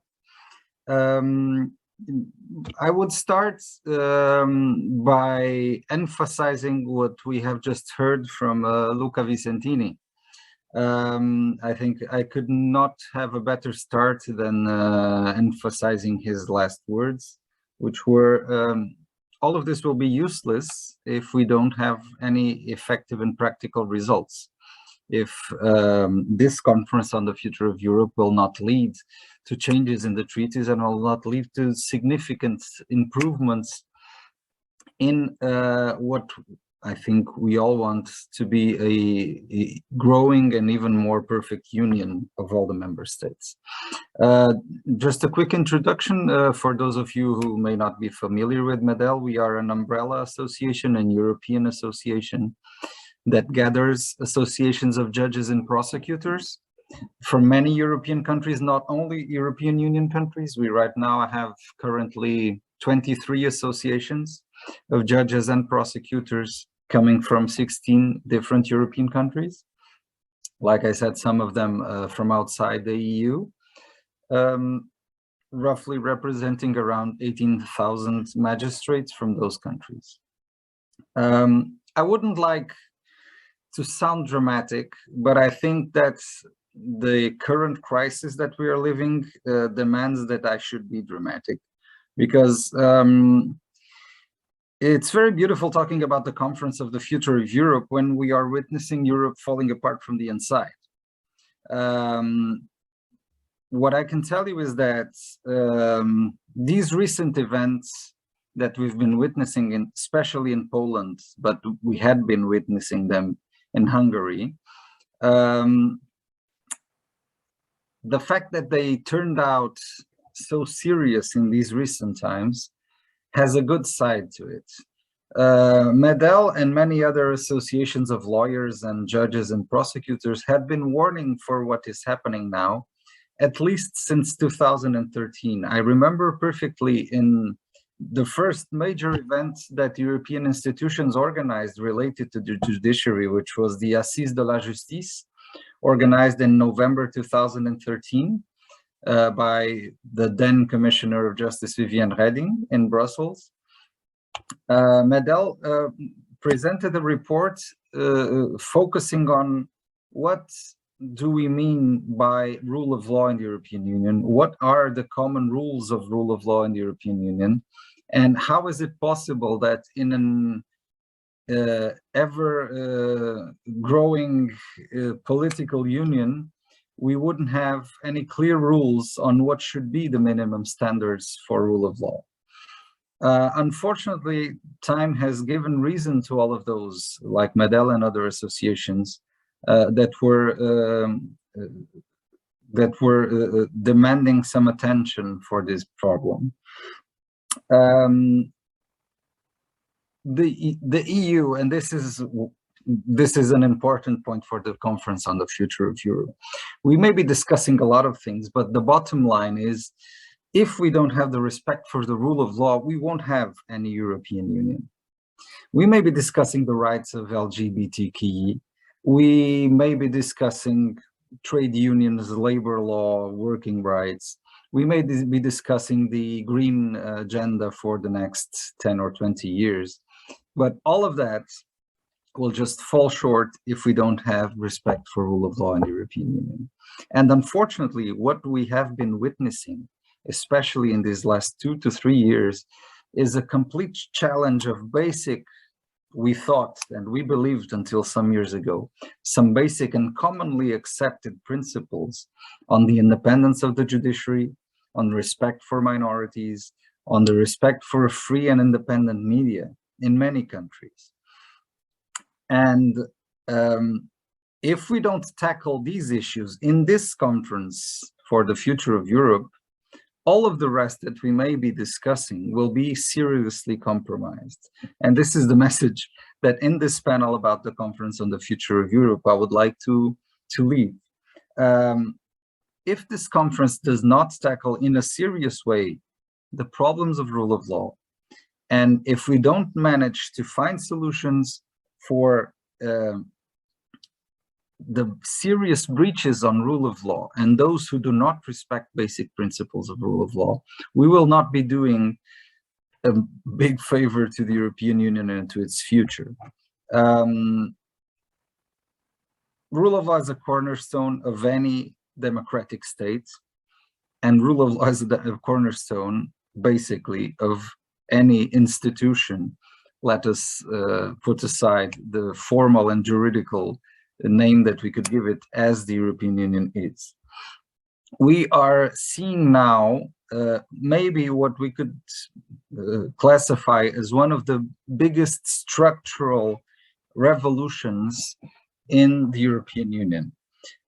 For many years, we had serious debates and serious discussions on trade tariffs, on how to allocate the different development funds for developing countries that exceeded the European Union. Even migrant crises, which were serious crises and still are. We had serious debates on that, but none of these debates is as serious and as fundamental as the debate that we should be having right now. And what I am afraid is that in the conference on the future of Europe, we are maybe not tackling this issue as seriously as we should, because let's face it, this is a political one. It's a juridical one, but it's a really very hard and difficult political issue to tackle. We're talking about serious political confrontations between governments of different countries. We are talking about member states who blatantly violate basic principles of rule of law. We are on the verge of an open conflict, and as I was listening to all the speakers before me, I was just seeing the news that the Polish Prime Minister of Justice said that the reaction to the criticism against the decision of the Polish Constitutional Court will be to present a case in the European Court of Justice against Germany for violating rule of law in the appointment of judges. So we are witnessing, and we are on the verge of what could be a serious open war on issues which are fundamental. And we may be talking about things like, is it possible to have a passive Article 50 triggering? This is far from unanimous. I will end, Professor Parisi. This is a very controversial question, but could yes, I know it's a very controversial matter, but we have no time enough to go in depth. Please summarize the ideas, please, Philippe. Just to summarize, and thanking you again for having me here. We want a conference on the future of Europe to deal with this fundamental issue. And if the conference on the future of Europe, as Luca Vicentini just said, if it doesn't have a practical result of changing the treaties and finding a real rule of law safeguarding mechanism, all the rest that will be discussed will be compromised. Thank you very much, and sorry for taking your time. Thank you very much to you, Mr. Marquez, because your timing. And yes, the rule of law is a key topic for the future of Europe. European Union is no more only in a framework of economic cooperation. We are experimental institution of political integration, and the democratic values are at the core of this experiment. So thank you so much, Philippe. Now we are waiting for the last two speakers before the conclusion of Ambassador Nicola Verla. And waiting for them, I'd like to give the floor to intervention of Riccardo Lala and Lara Lanzarini. Could I give the floor to Lara Lanzarini for a question of gender? Please, Lara. Thanks so much. I agree. Lara, please. Lara, please. 5 minutes. No, 1 minute in addition, Lara. Thanks so much. So I'm greeting all of you. Riccardo, please. Do you hear? No. Do you hear? Please, Riccardo, could you leave?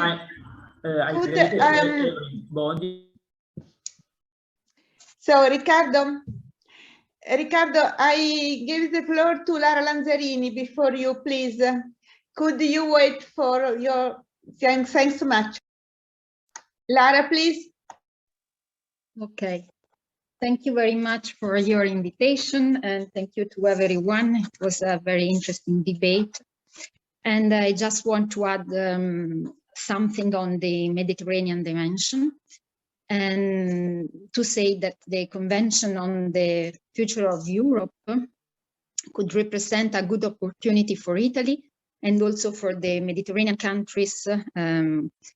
Most of them are also represented in this meeting, to remind that a strengthened Mediterranean partnership remains a strategic imperative for the EU, as stated in the new agenda for the Mediterranean. And that's why, as part of our contribution to the conference on the future of Europe, the Italian Ministry of Foreign Affairs will organize with the Istituto di Politica Internazionale, ISPI, a youth forum on the 3rd of December, that is during the next edition of the Med Dialogues, the Mediterranean Dialogues. And at this forum, the youth from the Mediterranean region will have the chance to exchange ideas and proposals on the future of an enlarged Mediterranean. And this forum will have a particular focus on green and sustainable solutions for the future, and on 3 of the 17 Sustainable Development Goals. And I want to say that this event is very much in line with the project of a renewed partnership with the southern neighborhood. And remember that the idea behind is that the future of Europe also depends on the joint use of and management of the so-called Mediterranean common goods, as defined in this joint communication, a new agenda for the Mediterranean. Actually, this is a visionary concept indeed. It was a similar idea that of the joint use of coal and steel that gave birth to the European coal and steel community and started the process of integration that ultimately led to the creation of the European Union. And these Mediterranean common goods are resources, both tangible and intangible, to be shared by every country in the region within the framework of a great Southern Partnership. These are, for example, security, but also green transition, blue economy, research, digital innovation. And the idea is that only together can the Mediterranean countries deal with these common challenges that we have to face in these sectors, and only together they can turn them into opportunities for all. And this requires a real partnership based on co-ownership, concrete Euro-Mediterranean initiatives, and projects in areas of common interest. That is to say, essentially a positive agenda, and this positive agenda is what is at the core of our Mediterranean dialogue since 2015. These MED dialogues, perhaps you know, it's has become a unique platform for an open and inclusive dialogue, an influential space for new form of cooperation on 4 pillars. The 4 pillars of MED are shared security, shared prosperity, migration, culture, and civil society. And the next edition of MED will take place in Rome from the 2nd to the 4th of December. And I hope, we hope that the achievements and results of MED will hopefully foster the reflection on the future role of the European Union in the region and also in the world. I just wanted to say this, and that's all. And I want to thank you again for the invitation and this fruitful debate. Thanks very much, Lara, for calling us to our context, our Mediterranean cooperation. Mediterranean is a common good of all the member states, not only for the countries involved in this geographical context. Mediterranean is a common good of Europe. So, Mr. Lala, please, you have the floor for only 5 minutes, please. Okay. Thanks. Okay, I'm just greeting you from the Salone del Libro of Torino, where we have organized 5 meetings concerning the conference on the future of Europe, which we have called Cantieri d'Europa 2021. Most of them dealing about Europe and digitalization. In fact, we have considered that the problems which were outlined, especially by Mr. Vicentini, that means the huge amount of people who is unemployed can be solved just through a correct form of digital transition. That means in the 21st century, there is no industrial state or industrial continent without a much stronger amount of digitalization, and we hope that the multi-annual strategy, which will be worked out in the next period, will take it into account. However, we find out that the book and the paper is still an important element of political and legal debate. So we are a bit complaining that everything is done just digitally and at a distance, whilst for a thing which is so important as the conference, we would hope that a lot of people would write something very motivated and also legally exhaustive. And we put at your disposal our publishing activities for letting know to everybody in Europe, and especially in academic debate, what is going out with the conference. With this, I would stop my intervention and greet you again. And I come back to our initiative here in Torino. Thank you. Thanks so much, Mr. Lala. The Salone del Libro of Turin is a very important event for our culture, and I thank you for your participation. Now, we have two institutional speakers, Brando Benifei and Sandra Gozzi, who are involved in institutional commitment, and they could not be here at the moment. So I could ask Nicola Verola, please, if he could take the floor with our conclusions, and if Brando Bonifei and Sandra Gozzi will arrive, we will manage them.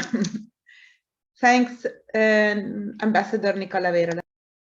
Nicola Verola is Deputy Director General for Europe and the Principal Director for European Integration at the Italian Ministry of Foreign Affairs International Cooperation.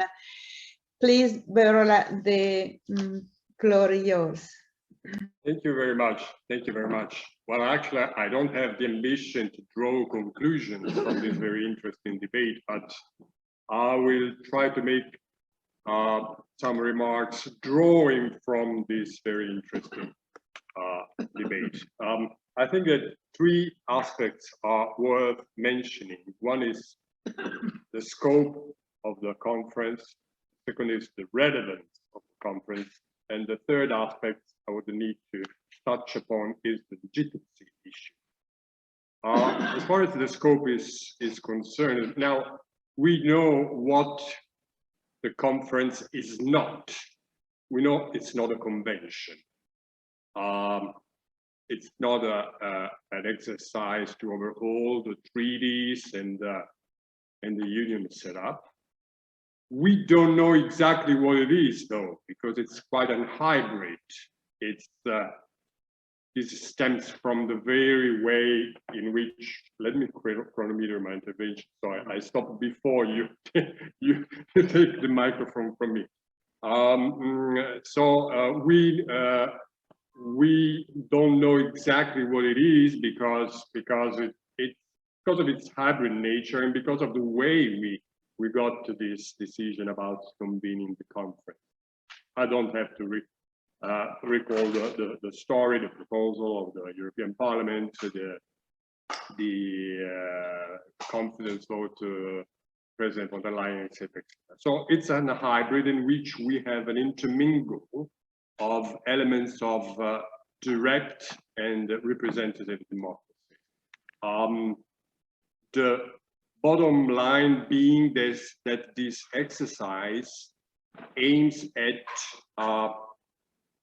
improving citizen participation in the union. So we can frame it in a way as a very, very ambitious exercise in the participatory democracy, which is quite general as a definition, because if we want to improve citizen participation, we need to ask ourselves, how do we improve citizen participation, and about what? So the scope of the conference is the first point we need to focus. People normally say it's important that we discuss in the conference about things that matters to European citizens.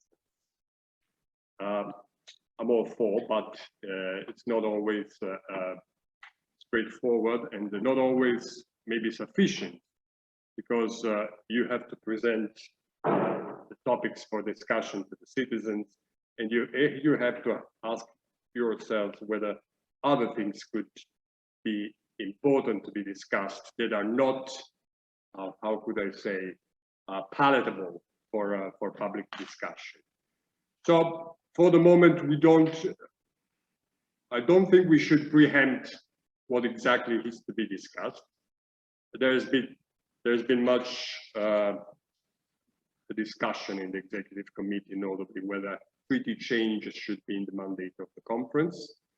The Italian position has always been, we'll see. This is a participatory exercise. Let's see what is important for the citizens and what is raised in these debates without preempting the outcome of the discussion. So we shouldn't rule out treaty changes here, even focusing on policies. But focusing on policies also means, as Virgilio D'Astro said, focusing on competences. So this is a gray area. It's not purely institutional, matter,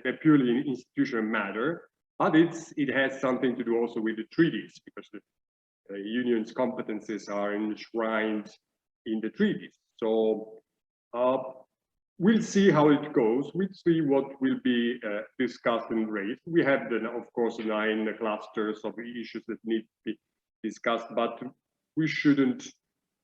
We should actually, if we are serious about wanting to hear what people say, we shouldn't preempt the outcome either. Second point is relevance. Now, I very much agree with what Vicentini said about the need to turn the outcome of this conference into something real. Because if it turns into just a loose discussion about the future of Europe without a concrete outcome, then the risk is that it will backfire as an exercise. People might start to wonder, so what's the fuss?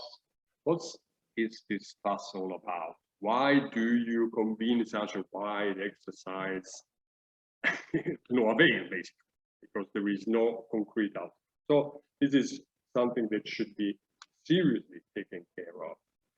And we should also connect this debate with the current developments, like Ambassador Neri Feroci said. If we don't, this risks sounding very theoretical, and I might even say out of sync with the real worries of the citizens and what is really going on right now in Europe. There is a program in Italy, a late night program, I think it's Fuori Orario, where the speaker speaks out of sync on purpose, but this is a great idea for artistic purposes, but it wouldn't work for an exercise like the Conference on the Future of Europe. So things that are that matter to the citizens, yes, but that matter now and that are connected to the current development of European affairs. Ambassador Neri Feroci quoted some of those fields: health, environment, economic governance. But let me also dovetail to what Judge Markets said. Also values, what keep us together, what does being European mean?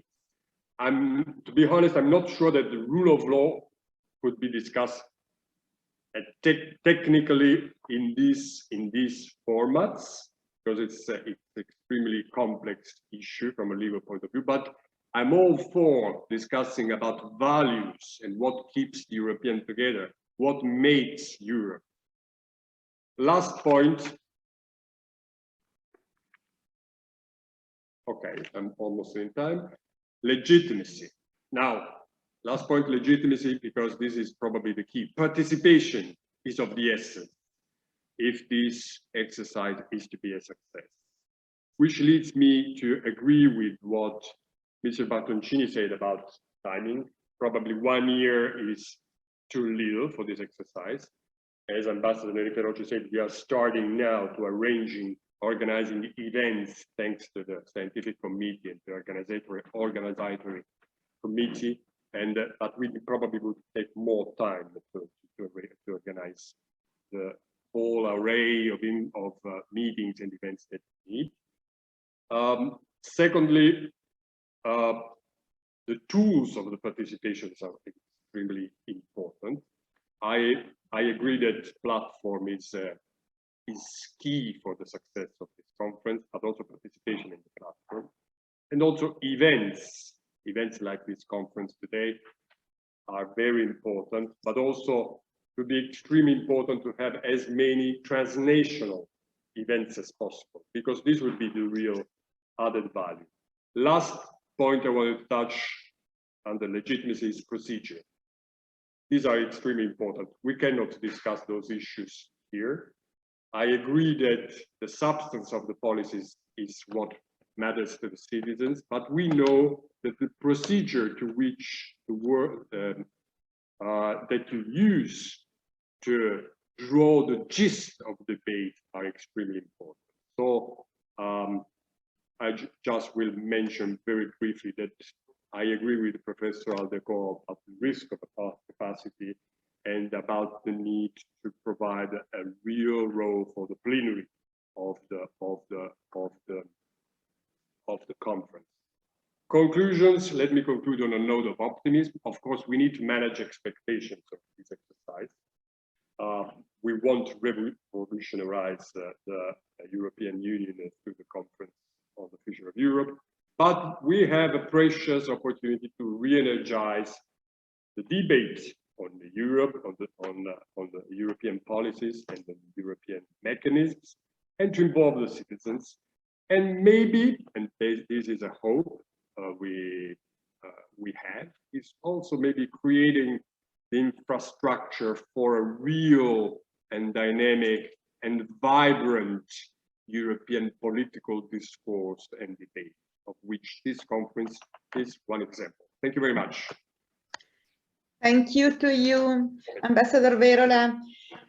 You deals with the most crucial points on the table: legitimacy and participation, procedural topic, and expectation about outcomes.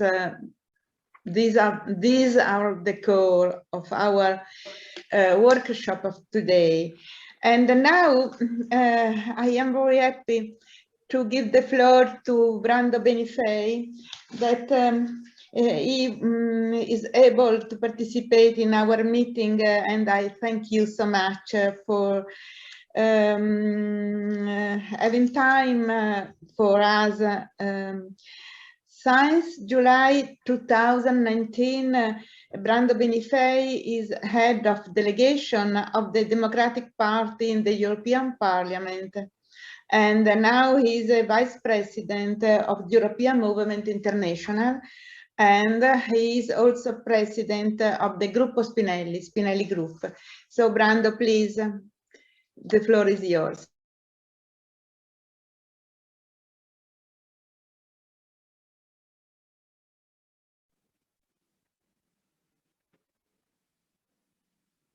Okay, yes, I was unable to turn on the microphone. Yes, I think now you can hear me.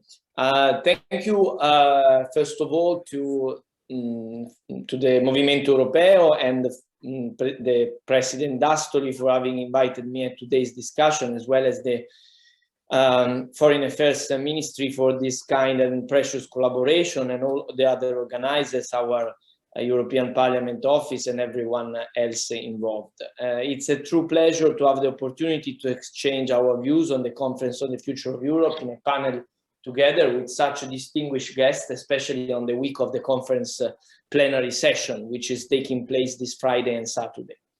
I would like to start by saying that I truly believe that the Conference on the Future of Europe is a positive and useful experiment, which has the potential to relaunch the process of European integration. Why such a direct and perhaps for many of us obvious statement? Because it is undeniable that there has been a certain degrees of skepticism on whether the conference is going to be able to deliver concrete results. And we still have this skepticism ourselves based on what we are seeing. This is due to the fact that the conference, first of all, is not a convention, meaning that formal ordinary revision procedure foreseen in the EU treaties that probably all pro-European and obviously those that are federalist-minded consider necessary to make our European project have the possibility to go further and deeper. Second of all, because the first steps of the conference were somewhat disappointing since it started with more than a year of delay, perhaps also understandably due to the COVID pandemic, but also because of a very difficult agreement to be found between the institutions on basically everything, from the topics to the structures, the chairmanship, the procedures, the balance of representation of political groups, even the working groups now, the digital platform, and so forth. Lastly, because there is a reasonable fear that outside the EU bubble, very few citizens are actually aware of what is going on in this process, or even that this process is even happening. All of the above are serious and legitimate concerns that we cannot underestimate. Most of them, however, have already been dealt with successfully. The remaining ones require the political commitment and willingness of the EU institutions and leaders to turn this exercise into something meaningful. I think the COFOI is a truly exciting and socially innovative experiment of democratic engagement, which is unheard of in other parts of the world. The participatory mechanisms for citizens set up in the framework of the conference are shaped as inclusive, open, transnational, transparent, non-partisan, accountable, and engaging. They are built in order to reach out to as many people as possible with a selection of participants, ensuring a well-balanced representation of population by the use of adequate communication mechanisms to reach a diverse public so that societal and territorial diversity is fully reflected. It can count on a solid basis when it comes to this inclusiveness, being it necessary for linguistic requirements or also for granting full access to persons with disabilities with advanced support from digital technologies, which are well designed to be complementary to face-to-face participation instruments. This is why on paper the conference has a potential to offer a great opportunity to engage directly with citizens in a meaningful dialogue on the future of Europe and to provide responses to their demands in a dialogue that I insist must be meaningful and should continue also after the formal end of the conference. This must not stay only in paper. This must be real, and to have it real, we need that the politicization of the debate gets stronger, that it's clear what are the alternatives on the table. The citizens panels could serve, in my opinion, even in the future, as a pilot for permanent mechanism of citizen participation in key debates and consultation in order to influence the decision-making, because it goes without saying that any reform of the Union, in order to make it better, is strengthened by a direct engagement with citizens. It is ultimately a matter of reinforcing citizen trust in EU institutions, a fundamental element for strengthening our democracy, with a special attention to the necessity to engage in particular young people, because beyond any intention of rhetoric, the future belongs to them for obvious reasons. With the conference, we have on the table this possibility, but we need as much as possible the engagement of the political families. They are bringing together party caucuses to push for common positions. But we also have been organizing a transversal federalist and pro-reform network of all the Conference on the Future of Europe plenary members in the framework of the Spinelli Group, so Spinelli Group Caucus. I've invested on it as current president of the Spinelli Group. We have decided to open it up to all the members of the conference to tear down that wall that probably for too long has separated us, the institutions at national level and the MEPs, the citizens and civil society. Sometimes we have been trapped in too formal and too institutional approaches, and I think that if we multiply the occasions to work together, it will be only better for the success of the conference. We have partners and friends with which we work, the European Movement International, of which I'm the vice president, as said, the Union of European Federalists, the ETUC, just to name a few. I'm pleased to see that Sandro Gozzi and Luca Visentini are in the panel. We are working with the civil society, the academia, the social partners, with the national parliaments. And I mean, our main objective is to get rid of the culture of vitocracy that dominates still the EU in crucial topics. It's not only an issue of the decisional mechanisms, it's also an issue of political thinking. We need a real sovereignty at European level, and we think that we need to build that also by putting it clear on what we need and to include this in a direction of change that can include also a treaty change. While we must be approaching the conference with an open mind, at the same time we must put on the table a bold contribution to the debate. As Spinelli Group, we have drafted a political manifesto that wants to influence the outcome, the discussions in the working groups and the debates in plenary. It's an open document that will evolve following the debates and our various exchange of these coming months. We are calling for a common fiscal policy, a fully fledged EU treasury, the need for a balancing social and economic freedoms in the treaty by including a social progress protocol, also the establishment of transnational lists from which we could elect the leading candidate for the top job in the Commission. We want an EU able to speak with one voice in the international fora, and seeing the full respect of fundamental rights and the rule of law inside its borders. This is what strengthening the EU democracy means. It means creating a union that is fully capable of answering real needs of citizens without being hanged to lengthy processes that often stop before they are able to actually deliver.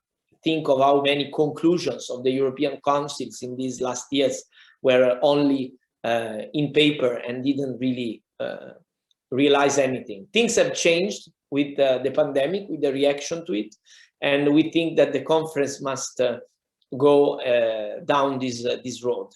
I want to underline that in a few weeks ago we had a very successful European Youth event.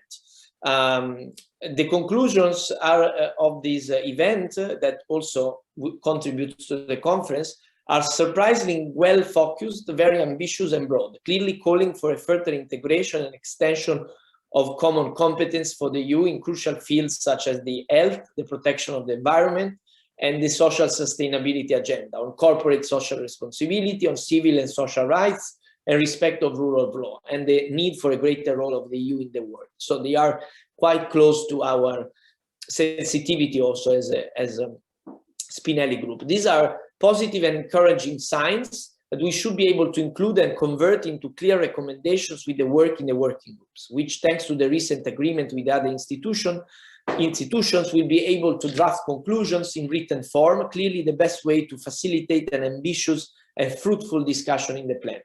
They could also meet online beyond the Strasbourg plenary weeks, which will be, again, useful to be operative. I conclude my speech by saying that finally the conference is about to get into the real concrete part, because now we have started all its pillars. And one important challenge will be able to find the right balance between an honest and open dialogue with society and among institutions, without, however, abdicating to our role as elected representatives to steer and to push finally the political and legislative agenda of the EU. I'm confident that the conference will be able to deliver. It will be up to us also, binding institutions and parliamentarians to commit to its outcomes. Hence, once again, the need to stress the importance of working on these outcomes with great care. Participating and debating without deciding would be extremely frustrating for citizens and would be extremely damaging to our democracy. We must be very aware of that. This is what we are working on, and I will be ready with my colleagues to fight for a successful conference. Thank you for your attention. Thank you. Thank you, Brando. I agree with you. And if I could say two little words, I see the Union divided into three different coalitions, and the European institution divided in three different positions, two different positions. So these divisions cannot fail to have a repercussion on the development of the conference. But at the moment, the conference seemed the celebration of the principle of ambiguity.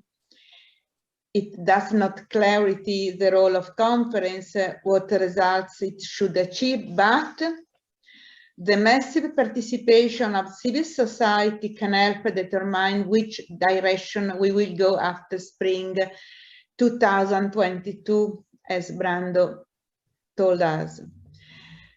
And I close the work of this very interesting meeting session as a famous Italian song by Lucio Battisti, one of my favorite singers, says, "We will find out only by living."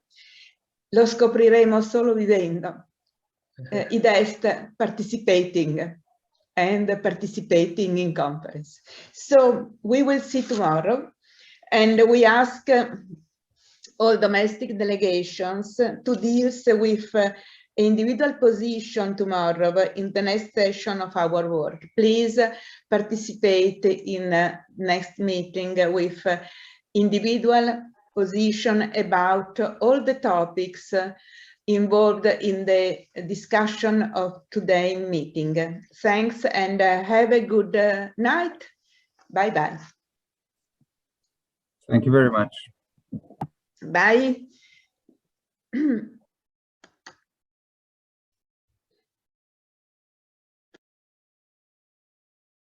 Good afternoon to everybody. We just met upstairs for a coffee, and we are in the second part of the today meeting, the last part of the day, working day, but not less important. This part is dedicated to European fiscal capacity, which is one of the topics which is very, very important at the moment and strategic, because from this topic we can program and guarantee the sustainable development of Europe. Many topics are related to this one, concerning own resources, budget, and so on. But all of this will be discussed today in the interventions of our speakers. And we start with our our president, Giampiero Auletta. He will speak about the fiscal capacity and own resources study, which was conducted by the Centro Studio Federalismo, and soon after by Olimpia Fontana, who is one of the researchers of this center. And then the other speakers will follow. I give the floor now to our president, Giampiero Auletta.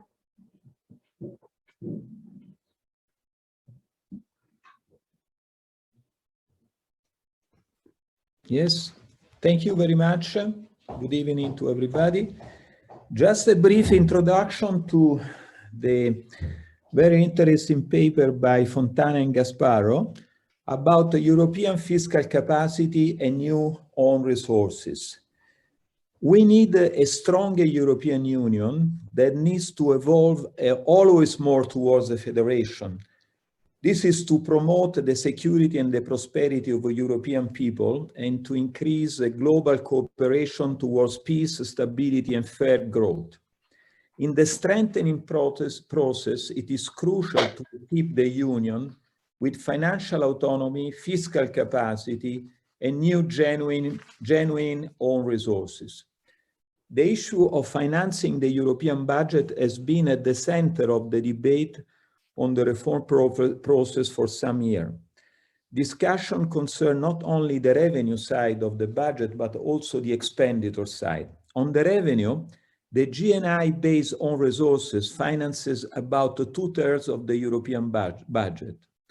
This source provides some benefits in terms of first split of the burden and simplicity, but encourages member states to think of the budget in accounting terms of net balances and to think of the national contribution in terms of elements to be minimized. Introducing new and genuine European own resources could reduce this logic, linking the introduction of new and genuine own resources to their use. On the expenditure side, the European budget as it stands today no longer reflects Europe's strategic priorities. Traditional policies such as cohesion and agriculture should be scaled down in favor of European public goods, generating European added value. In order to respond to new global challenges such as climate change, digital transition, security of European citizens. Furthermore, a permanent central stabilization function specific to the Eurozone is needed urgently. The pandemic has opened a new phase in the integration process. It has called for a response that affects the Union as a whole. The measures adopted in Europe against the pandemic provide for the creation of a new fiscal capacity, the NGEU, financed by new common European debt.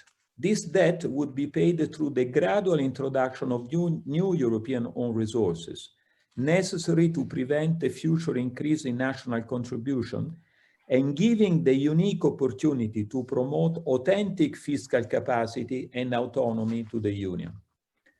The paper that I'm introducing supports at least 1% of GDP quantitative strengthening of the European budget by identifying new sources of revenues in the form of European surtaxes.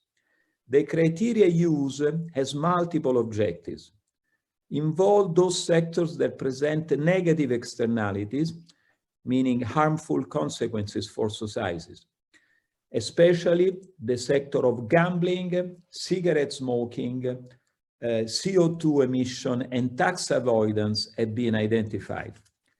Not to burden the public budget of the member states, and resorting to European surtaxes that does not alter the internal structure of national fiscal system, but apply on top of them. This with great advantages in terms of simplicity and implementability. The 5 sectors that have been identified, as I mentioned, are the gambling sector. Imagine that in the Eurozone, the gambling accounts for over 350 billion.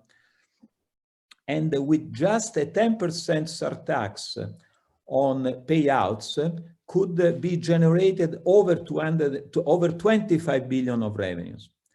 Tobacco consumption has also been considered, with over 300 billion of cigarettes smoked yearly in the Eurozone, and the €1 surtax for package, over 15 billion euro amount could be generated. Polluting greenhouse CO2 emission, with 3 billion of CO2 emission in the Eurozone, just with a €50 per ton levy could originate over 150 billion gross of a necessary carbon dividend revenue increase. Tax avoidance by multinational with a contribution originally estimated of 25 billion by the paper the amount envisaged by the Commission has been brought up to 50 million. On the basis of the estimates, it's estimated that the own resources from these 5 sectors could bring the considerable additional revenue to European coffers. Even in a conservative scenario, the total gross potential revenue would be between 200 billion for the Eurozone and 260 billion for the European Union as a whole. And between 130 and 190 net of a necessary carbon dividend that could obviously offset and compensate for the gross increase of revenue brought by the new levy. This additional budget could be used to repay the next generation European Union common debt and to finance European public goods, in particularly in the priority sectors of the European Green Deal, migration management and border control policies, and more in general, in the promotion of the security and prosperity of Europe. So please listen carefully to what Fontana and Gasparro can tell you about this estimate, because I think it's very interesting and could be a starting point for further discussion and analysis. Thank you. Thank you, Mr. Auletta. Now I give the floor to Olimpia Fontana. Just one request to all our guests. Please take your intervention in the estimated time of maximum 15 minutes. Okay, thank you. Okay, good evening, everyone, and thank you for the opportunity to present our paper with our proposal that Giampiero has already presented with a lot of details. And I would like to stress that we search for new sectors where we can find new resources with, and these are sectors with negative externalities in a broad sense, ranging from negative effects for human health to negative consequences for the environment, to the non-participation of multinational as a fair tax burden, to a fair tax burden. And another important thing to underline is that we would like to see these additional resources to finance a higher provision of European public goods. In a general reform of the European public financing, this link is fundamental and should be, we think, at the center of the EU budget functioning. So having remarked this point, I would directly jump into the core of our paper, that is the 5 sector where new resources could be taken. For each sector, I will try to estimate or report some estimates of the potential revenue that a European levy could produce for the Eurozone and the EU as a whole. And we base our calculation on data that refer to 2018, so before the pandemic, but we can assume that once the economy starts to recover, the harmful behavior at stake in our analysis start again as well. Therefore, there would not be great difference between 2018 and the present or near future. So let's start with the first sector. And as Giampiero already said, in recent years, till 2018, the turnover, which is the main indicator used to quantify the legal gaming sector, has experienced in Italy, as in the rest of Europe, a significant growth. The turnover in the Eurozone countries was over 354 billion euro, as Giampiero already said. And taxation for the gaming sector, both in Italy and in the rest of European countries, is not uniform, as tax bases and tax rates widely differ across types of games. And given the complexity of the gaming taxation framework, it does not seem realistic to introduce a levy at European level which would interfere with the existing national system. Therefore, we thought that a linear surtax with an homogeneous rate on top of national system of the countries without changing their internal structure could be a viable solution. And assuming a 10% tax rate on all payouts realized in the Eurozone countries, we estimated that the revenue would amount to almost 30 billion for the Eurozone and almost 34 billion for the EU as a whole. As regards the tobacco sector, in a similar way, we found that it also has a very complex taxation framework with different systems and rates. Tobacco taxation seeks to achieve a twofold objective, which is on the one hand to provide stable revenue for member states' coffers, and on the other hand to increase the level of health protection of individuals and thus reduce the negative externalities of cigarettes consumption. In Europe, across Europe, prices per packet of cigarettes also vary widely, ranging from a minimum of almost 3 euro per packet in Bulgaria to a maximum of 13 euro in Ireland, which is one of the countries with the highest price in the world. On average, the price of a packet in Europe is less than 6 euro, which is lower than prices in Australia, the United Kingdom, and the United States. Therefore, in line with the Commission intention to discourage unhealthy consumption, we propose to apply an additional cost on cigarette consumption of 5 euro cents per cigarette, and this would generate revenues of 15 billion for the euro area and 22 billion for the EU.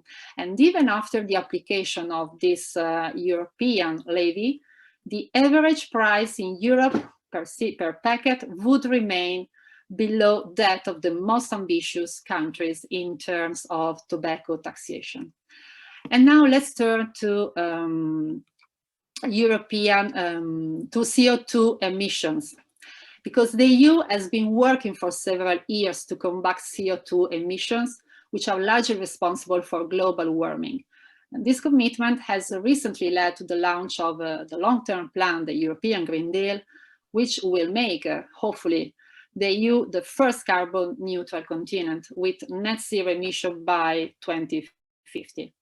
Among the various measures outlined by the Commission, forms of carbon pricing are crucial to driving the transition to a zero emission economy.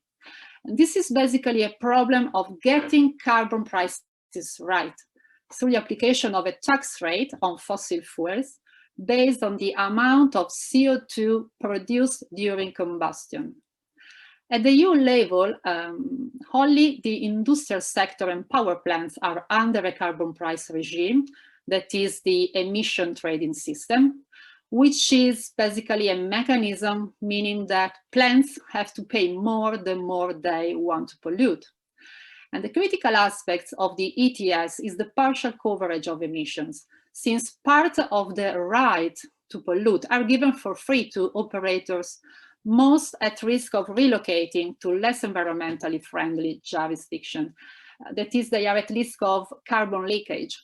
And this is why the Commission is already working on a carbon border adjustment, that is a tariff on imports commensurate with the amount of CO2 emitted during the production of the imported goods.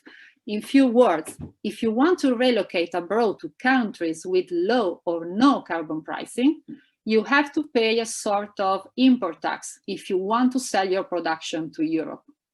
And another problem with carbon tax is that more than half of total emissions are excluded from the ETS.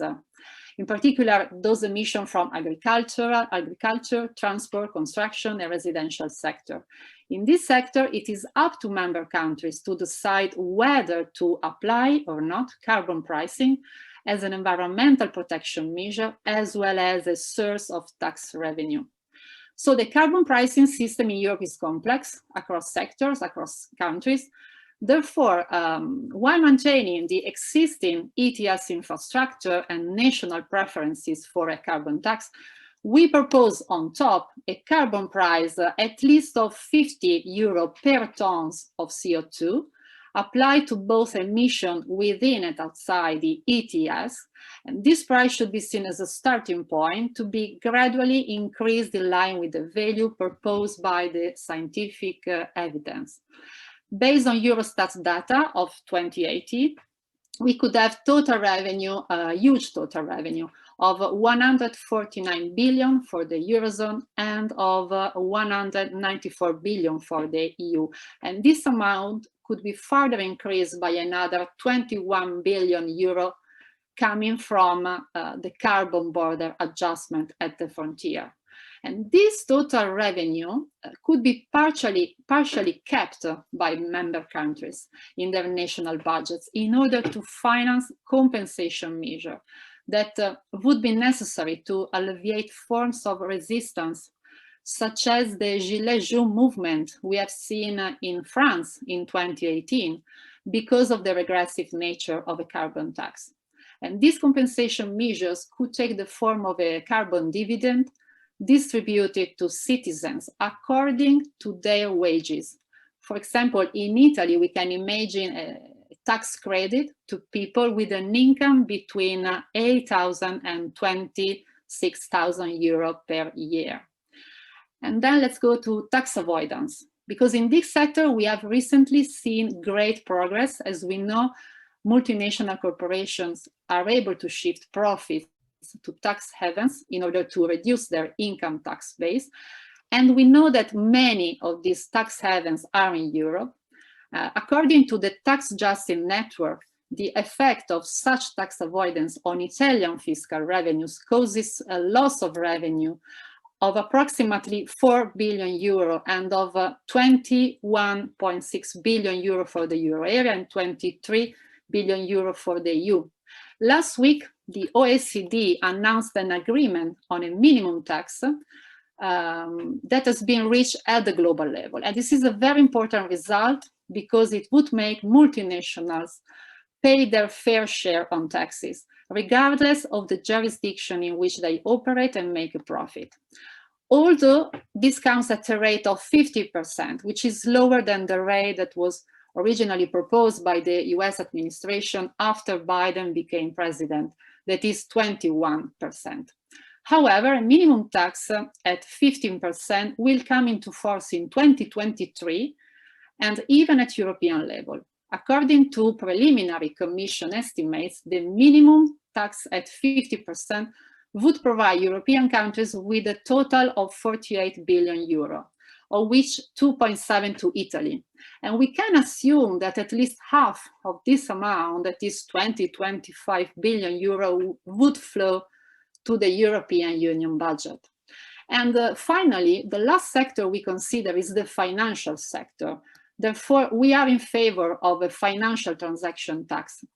After the financial crisis, the financial transaction tax has often been invoked as a response to the severe imbalance between the growth of the real economy and the growth of speculative finance we have seen in recent decades. Therefore, the aims of the financial transaction tax are to discourage transactions that affect the efficient allocation of resources by financial markets and to ensure that the financial sector contributes its fair share to tax revenues.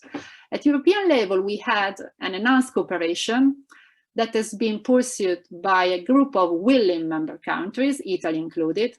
However, the project remains unfinished due to resistance for some member countries. In 2019, France and Germany put forward a proposal to introduce a financial transaction tax based on the French model, that is a levy on transactions on listed companies with a market capitalization exceeding 1 billion euro.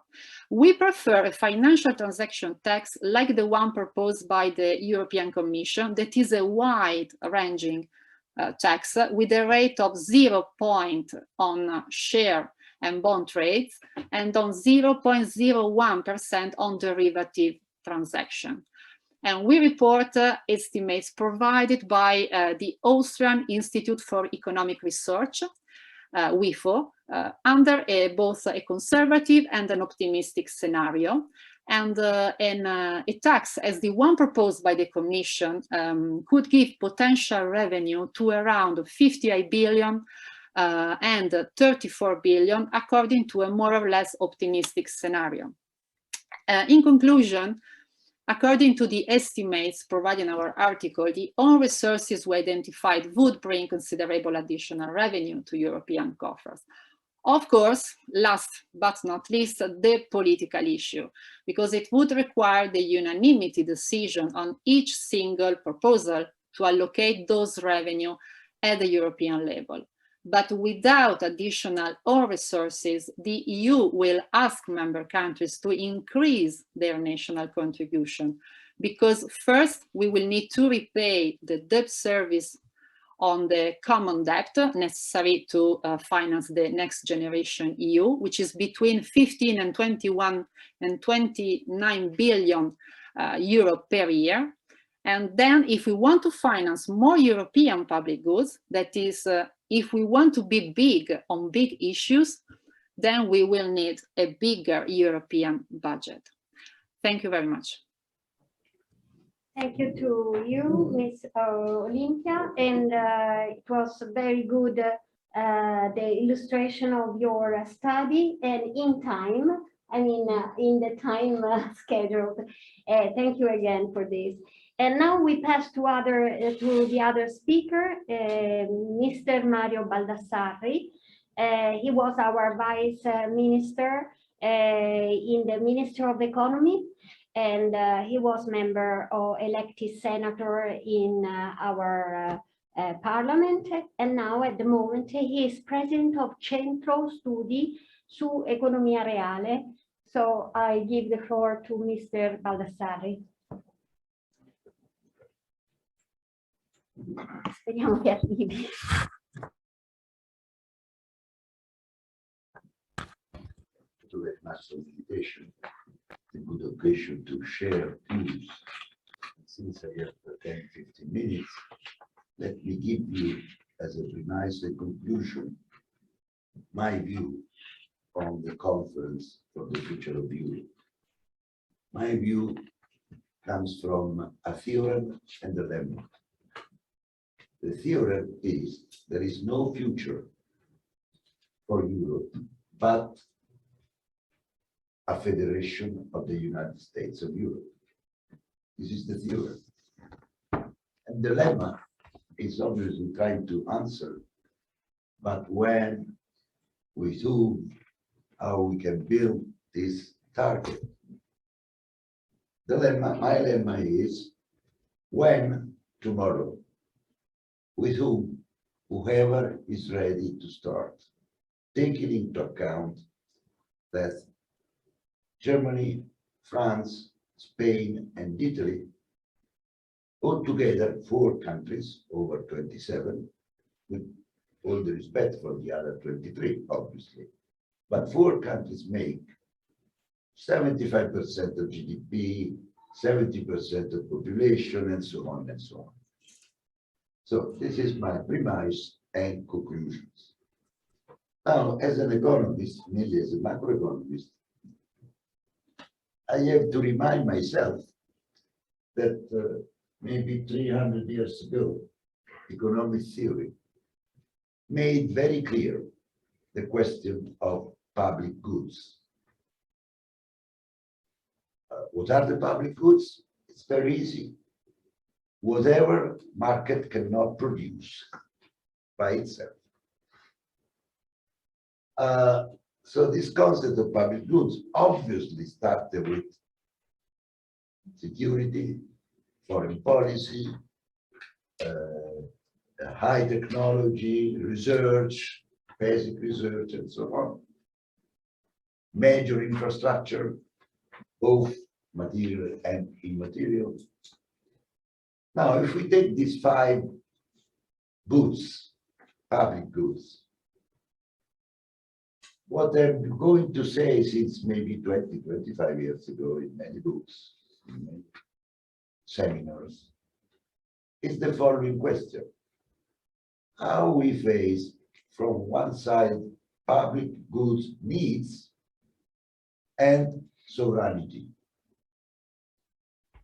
it is very clear, at least since 20 years ago, that national European sovereignty cannot anymore supply their own people, and obviously the European people, with these 5 public goods. So I used to put on the table the question of sovereignty. And the only way to recatch a sovereignty to produce these 5 public goods is at the European level. There is no national level within the 27, I would say within the 28, because UK is out of the European Union, but UK in itself cannot supply this kind of public goods to their own people. Let me summarize: security, defense, foreign policy, immigration, high technology, high infrastructure, material and immaterial. It's very simple to think about what is the role of Europe in the new technology, where clearly China and the United States face each other without Europe, without any future of Europe. And then we have to choose whether to go with Apple or go with the Chinese technology. Well, if it is true, the only way, from clearly a very deep economic theory background, is to go through the European Federation. The intergovernmental Europe cannot supply this kind of public goods. It would be a long process, maybe, but we don't have so much time. We cannot say we will build the United States or Europe in 2100, because in the meanwhile, Europe will be already disappeared in the map, in the geopolitical, geoeconomical map of the world. Unfortunately, we start from a European budget that, as you well know, is 1% of GDP. So we cannot pretend to have such huge effects on each single European country by using 1% of GDP.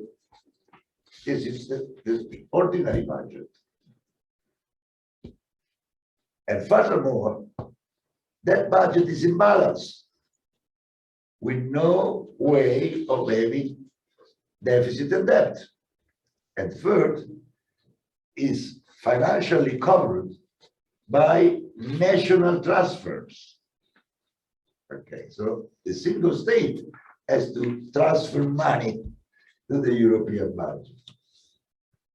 I understand that the United States of America has a different history, but actually, as you well know, United States federal budget is 25% of GDP. So how can we fill the gap? I would say from 1% to 25%, there could be space for a European way, obviously starting from the supply of that 5 public goods to all the European people, any kind of population living in Europe, that now we are not supplied with that public goods by our own national state government. Until a couple of years ago, we had for more than 50 years the NATO. And if you look at the data of that 50 years, it's very clear that defense in Europe has been paid by the United States over these 50 years, more or less. Maybe a little less in UK, in France. But on the average, defense in Europe has been paid through the NATO by the US. And maybe that this is the only point in which US could have a right position and say, well, what we do for the future? Will you pay a little more for your own defense? Now, in 2019, before the pandemic, we did an analysis jointly with Movimento Europeo Italia, in which we did some kind of provocation, an econometric exercise. And we did imagine that time to have an additional budget in Europe by 1% of GDP, applied just at the beginning to the euro area. So that time we had 120 billion euro per year by this additional budget. And we did some kind of econometric exercise as a provocation, but we did prove that that would be a positive sum gain for the euro area, the European Union, and for each single European country. The effect is positive for everybody, more or less, obviously, but even for the no-euro European countries that at that time we didn't consider to have this additional budget. More or less, with European own resources, exactly as Olympia explained a few minutes ago, with the Simon criteria, the 5 items that could give Europe an autonomous source of revenues. Okay. So this is the only little contribution we gave 2 years ago before the pandemic. Now, fortunately, Europe had the next generation EU. What are the differences? The first difference is that next generation EU is applied to the European Union, not only to a euro area. Hence, it's more or less 150 billion euro a year, more or less. The second difference is that next generation EU introduced partially the possibility of having common debt in Europe. The third difference is that time we did propose an additional budget permanent. Next generation EU, it's una tantum, once for all, until now. Okay?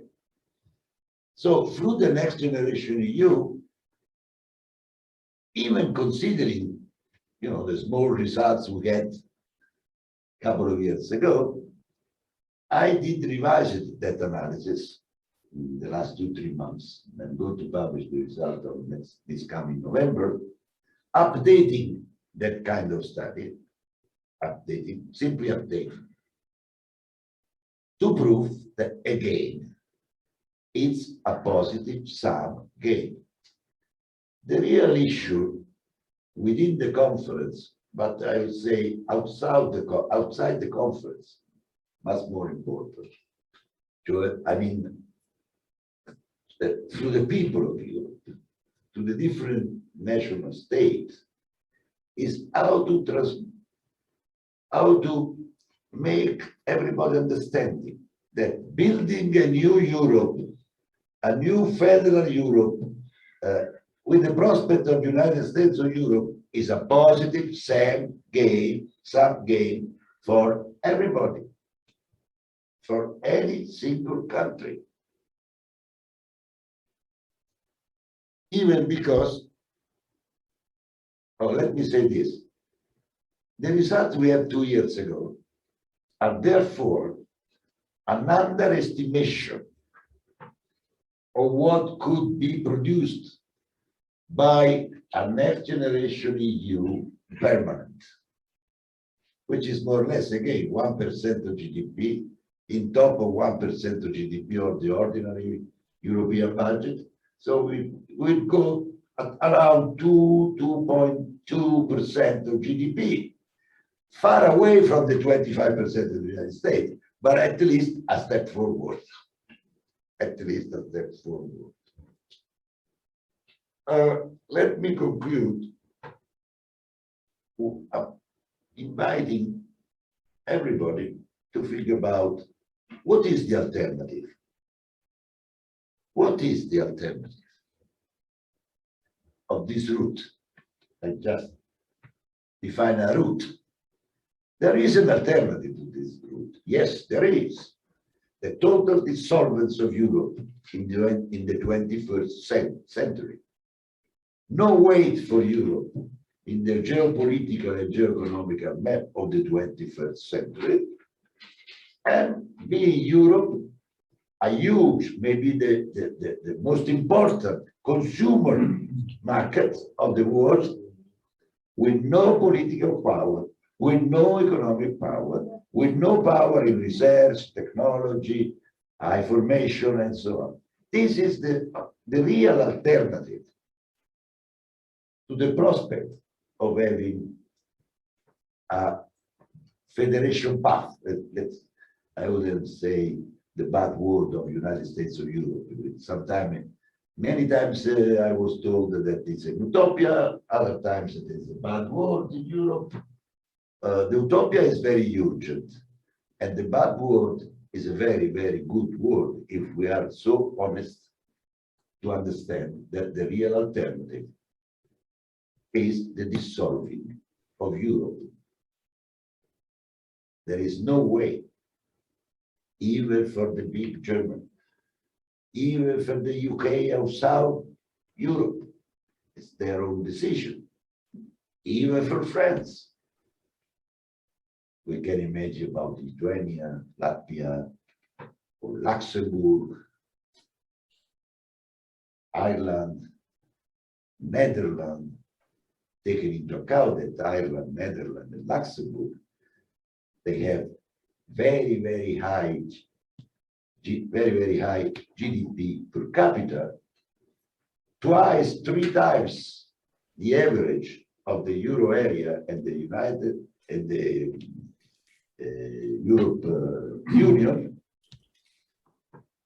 only due to their very higher weight in finance and fiscal competition within Europe. Within Europe, they do not attract capital, not so many from outside Europe. They attract capital, attract fiscal residency and so on within the European Union. So I don't see any way for whoever can think a little bit with a long run horizon, obviously not with the next 3 months, but the United States of Europe in the sense I meant. Thank you very much.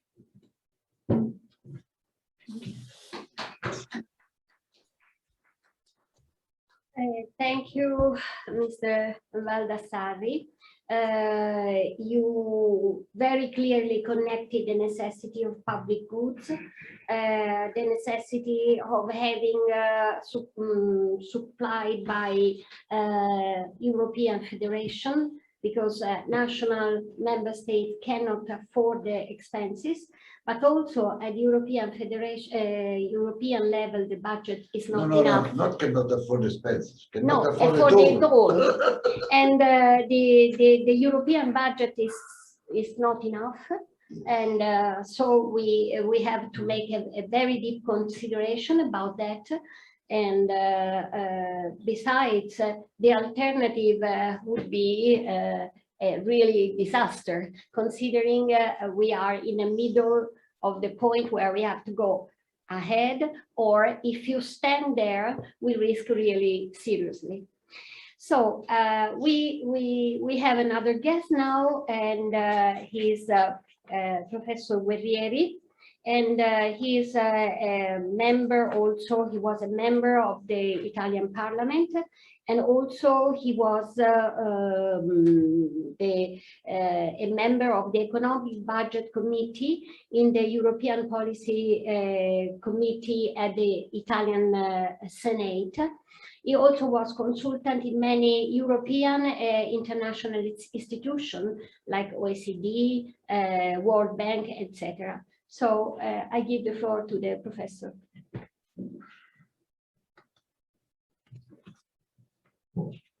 Thank you. Thank you very much for this kind invitation. And of course, the topic of the fiscal capacity is very important for the future of the European Union, as Mario Baldassari has very clearly said. But it's also very important, the issue of fiscal capacity, and in more general terms, the fiscal framework of the European Union, even in the short run. In other words, I think that the future of economic recovery that is underway, and the future of this kind of relaunching sustainable economic growth in Europe, they are very linked to the future of the fiscal framework and the fiscal capacity in terms of fiscal budgetary instruments. As you know, tomorrow the Commission is going to restart the consultation about the reform of the growth, the Stability and Growth Pact, and is going to extend this consultation to the economic governance, the fiscal, economic, and economic governance of the EU. I think this is going to be, a crucial kind of negotiation that is going to be prolonged next year, because the Commission is going to present only beginning of next year an official proposal. But certainly, this is something I want to discuss very briefly in this my 10-15 minutes. I think that the future of economic recovery, the intensity and the quality of this recovery is very much related to the final outcome of this kind of negotiation. And first of all, as we know, the program of Next Generation EU and the Recovery and Resilience Facility are a huge step forward for Europe, for the reason that we know, because it's a very powerful common policy instrument that has been in some way created at the disposal of European countries. The goal of this program is, of course, to enhance the potential growth of Europe in a sustainable direction, environmentally and socially. And the main pillar of this program is both investment and reforms. And when we look at the investment, is it true that the most part of this investment in the future are going to be the private investment? 2/3, of the future investment in sustainable growth are going to be derived from the private sector, but 1/3 is going to be public. 25-30% of this investment are going to be public funded and public sponsored, is, you know, the implication is that the possibility of making this investment very much are related to the kind of fiscal framework, and in particular, the kind of fiscal rules we are going to, you know, in some way provide in the near future. Because it's very clear that, you know, we cannot go simply back to where we were, to the normal kind of fiscal framework we had. If this kind of stability and growth pact rules are going to be reintroduced, the capability of many countries to implement this public investment are going to be severely penalized. And in, you know, some cases, many cases, we will not have enough investment to sustain this, you know, recovery and resilience fund. That is very clear. So, you know, if you look at the history of this fiscal framework in the past, it's very clear that, you know, in the past, the budget reduction has been achieved by cutting investment. You know, the public investment trend in Europe has been lowering roughly 1 percentage point a year. And this is not only in high in that country, but even in a strong country like Germany. So from this point of view, you know, it's very clear that there is a kind of strong need of reform. And I think there is a kind of general consensus about the fact that we need to reform this kind of fiscal framework. But when we go into how and, you know, to what extent, the consensus is not anymore there. In other words, there is a strong, still, you know, kind of a division within Europe and within the European country. And I think that from this point of view, you know, the kind of possible avenue for reforming, although it's going to be difficult politically, but I think this is very much an economic necessity, is first of all, you know, we need some rules, fiscal rules that are more transparent, you know, more flexible, and from this point of view, more effective, because it's a general consensus that the old rules were indeed, you know, quite the opposite of all this kind of feature. So first of all, you know, I think it's quite, I share the view to shift the emphasis of the monitoring the fiscal behavior of country from the structural deficit and all the problem that the structural public deficit entails to the expenditure rules. Expenditure rules are, you know, under many respects, they have some kind of advantage in terms of not only more transparency, but also because the variable, the monetary variable, is much more at the control of each government than the structural deficit in the past. So from this point of view, this could be quite an interesting shift from, you know, the structural deficit to this kind of expenditure rule in terms of, you know, a kind of improving the quality of public finance, and also trying to increase the anti-cyclical constraint of this rule. Because as you know, one of the major problems with the old rules were the pro-cyclical kind of trend. They were, you know, in some way doing exactly the opposite to what a kind of fiscal shock absorber should do. But the most important thing is how to favor this kind of, you know, propensity to invest for country. That's, I think, the crucial point for the future. And from this point of view, I think that people saying, but the rules already have fiscal flexibility. They have, this kind of clause that could in some way favor a country that want to take opportunity in order to invest. I think that is simply not true.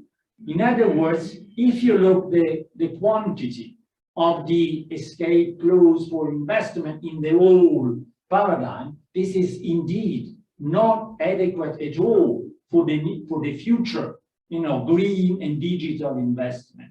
Secondly, the conditionality under which you are able to, use this kind of clause is indeed very tight.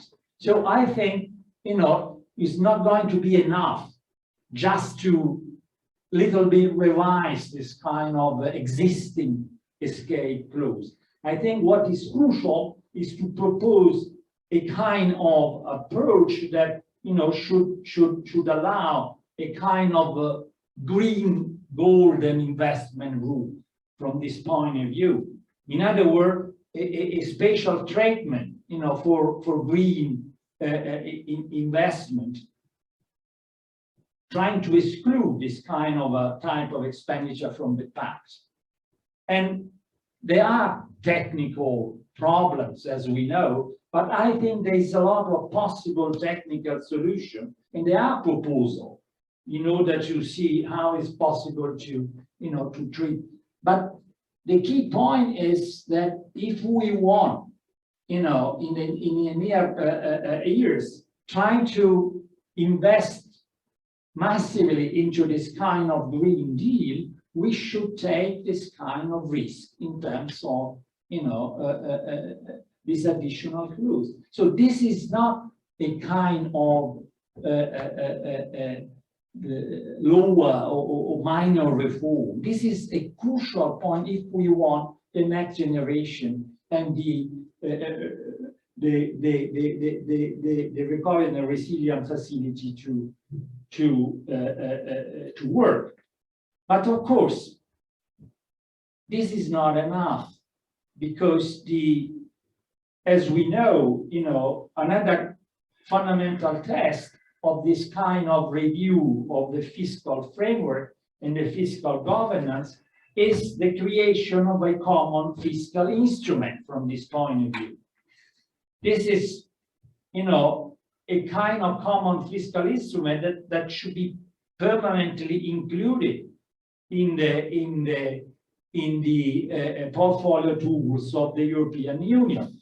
We know that the lack of the central fiscal capacity meant in the past that we had to use monetary policy in such an extraordinary and kind of way, and use this unconventional monetary policy even beyond any kind of adequate level. So from this point of view, it's very clear that if we look in the medium long run, I totally agree with what Mario was saying. In other words, a central budget supplying EU public goods and supplementing national stabilization program is a must. So, if we look at the currency union experience, we have this kind of evidence. But we should consider that it's going to be a transitional period. So what to do, in order to arrive to this kind of final goal. And in this respect, I think that the Next Generation EU and the RRF experience could, provide, from this point of view, a kind of new innovative element for the new, for the European fiscal framework. So from this point of view, I think we should consider that to make, the fund a more permanent part of the policy-making European arsenal should be a kind of important issue to be discussed at European level. Now, increasing this common, fiscal responsibility, I think is going to be a very strong instrument in order to diminishing the indiscipline at the national level. So it's quite the opposite to what many people is saying, and also it could reduce the risk of negative spillover across the globe. Now, we know that regarding this common budget instrument, there are many proposals.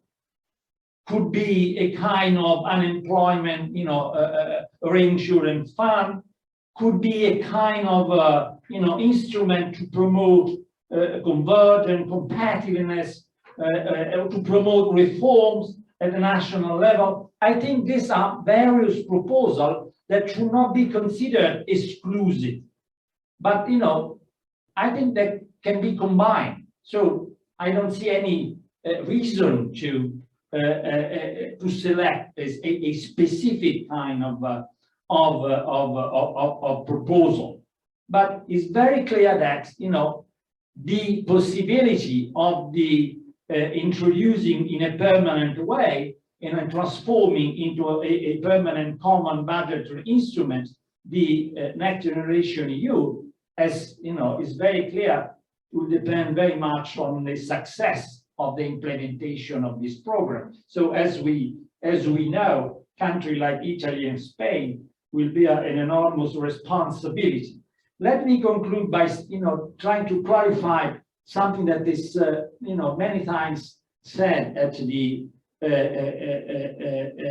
European level. First, people saying, but a common fiscal instrument, a common budget is not needed if we are able to complete the financial union, if we are able to complete the European banking union, and if you are able to complete the capital market union. That is simply untrue. In other words, it's not true that if we are able and if you are going to complete, that is an important goal, as we know. But even when the in the future, the European Union could be a fully financial union, the usefulness, the need of a common, fiscal instrument or of a common fiscal capacity is going to remain. In other words, these two, financial union and fiscal capacity, are complementary instruments, not alternative.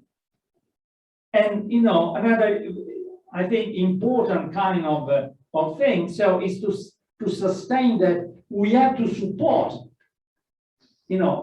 as soon as possible and as much as possible, this kind of transformation of European Union. But this is not at all, denying the usefulness and the importance of this goal of having a kind of common fiscal framework. So, let me conclude, and I don't want to take too much time, that I think that if we look into the future, I think we have to look at the very important, three parallel paths that should be implemented. This kind of new fiscal rule, because fiscal rules are needed at the European level in terms of, complementary and compatible with this kind of a new growth strategy. The second one is how to, in this transitional phase, to develop this effective common budgetary instrument. And third, of course, the completion of the financial union is also very important. But again, and I repeat, I think it's very important to see all these three parts as complementing and reinforcing each other, not excluding, one of the other. Thank you.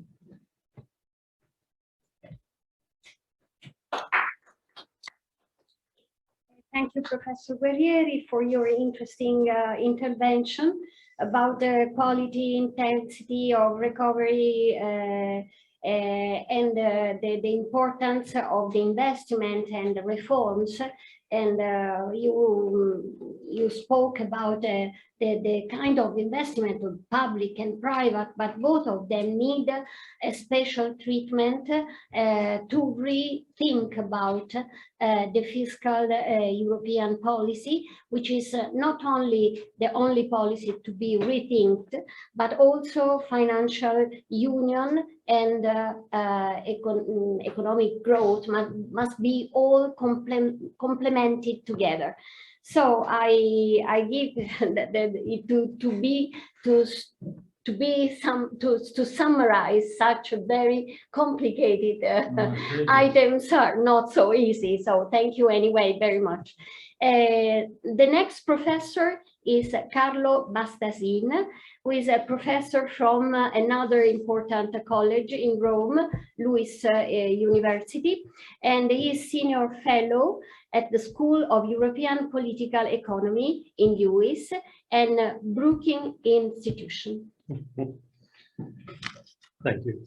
Thank you for the invitation. Honestly, I have to struggle my purest instincts not to run and embrace the very convincing and comforting exposition that have made so far, but I'm expected to offer a counterintuitive position on fiscal capacity. So I give you my take-home points, which run maybe in a different direction than what you heard so far. And the first is, first of all, I maintain this is not the moment to use fiscal capacity for economic stabilization purposes.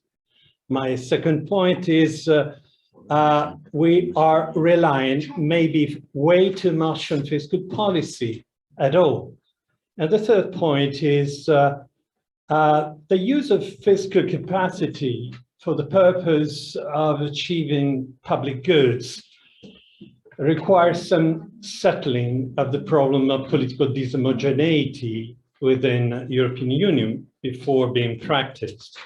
So let me, one of the reasons why I thank the organizers for inviting me, that forced me to come clear with the definition of fiscal capacity, which is a very attractive concept, but as many seductive things are very elastic. So you need to come clear with what you mean. Essentially, we have three ways of interpreting fiscal capacity. One is fiscal capacity for economic stabilization. The second is for inducing convergence and competitiveness in the country, transforming the countries, and the third is for funding public goods. So as far as the first one is concerned, it obviously bones out of the conviction that a rule-based system, as we had so far, is not efficient. And this is very, very clear to everybody. First of all, responding to symmetric or asymmetric shocks through market discipline simply doesn't fly. It doesn't cut. It proved not to fly. The second point is if you don't have fiscal space and you still are requested or need for an expansive fiscal policy, you might trigger a doom loop, as we know. And the third reason, if you don't use fiscal support and you don't have fiscal space, you may wind up into a depression, some suboptimal growth, or hysteresis of many kinds. In similar conditions, what comes out is essentially a growing divergence among the countries. And this makes it even more difficult to settle disalignment at political level. It may exacerbate political disalignment. So if a rule-based system is not good enough, we'll probably need some risk-sharing mechanism. The point is, if risk-sharing is permanent, it morphs into transfer union. And this is politically unfeasible. So we need something else. Second point is fiscal capacity as a support to what we call CCI, convergence, competition, and investment. It's essentially a way of funding structural reforms in one country. Well, this has essentially been an attractive springing board since the 5 presidents report, 4 presidents report even, but for some reasons it never flowed to. And the reason why is that there is a political economy problem there. It's interpreted a contractual arrangement or the form you can find for this support funding structural reforms in one country is perceived as a troika mechanism in the receiving country and as a transfer union in the giving country.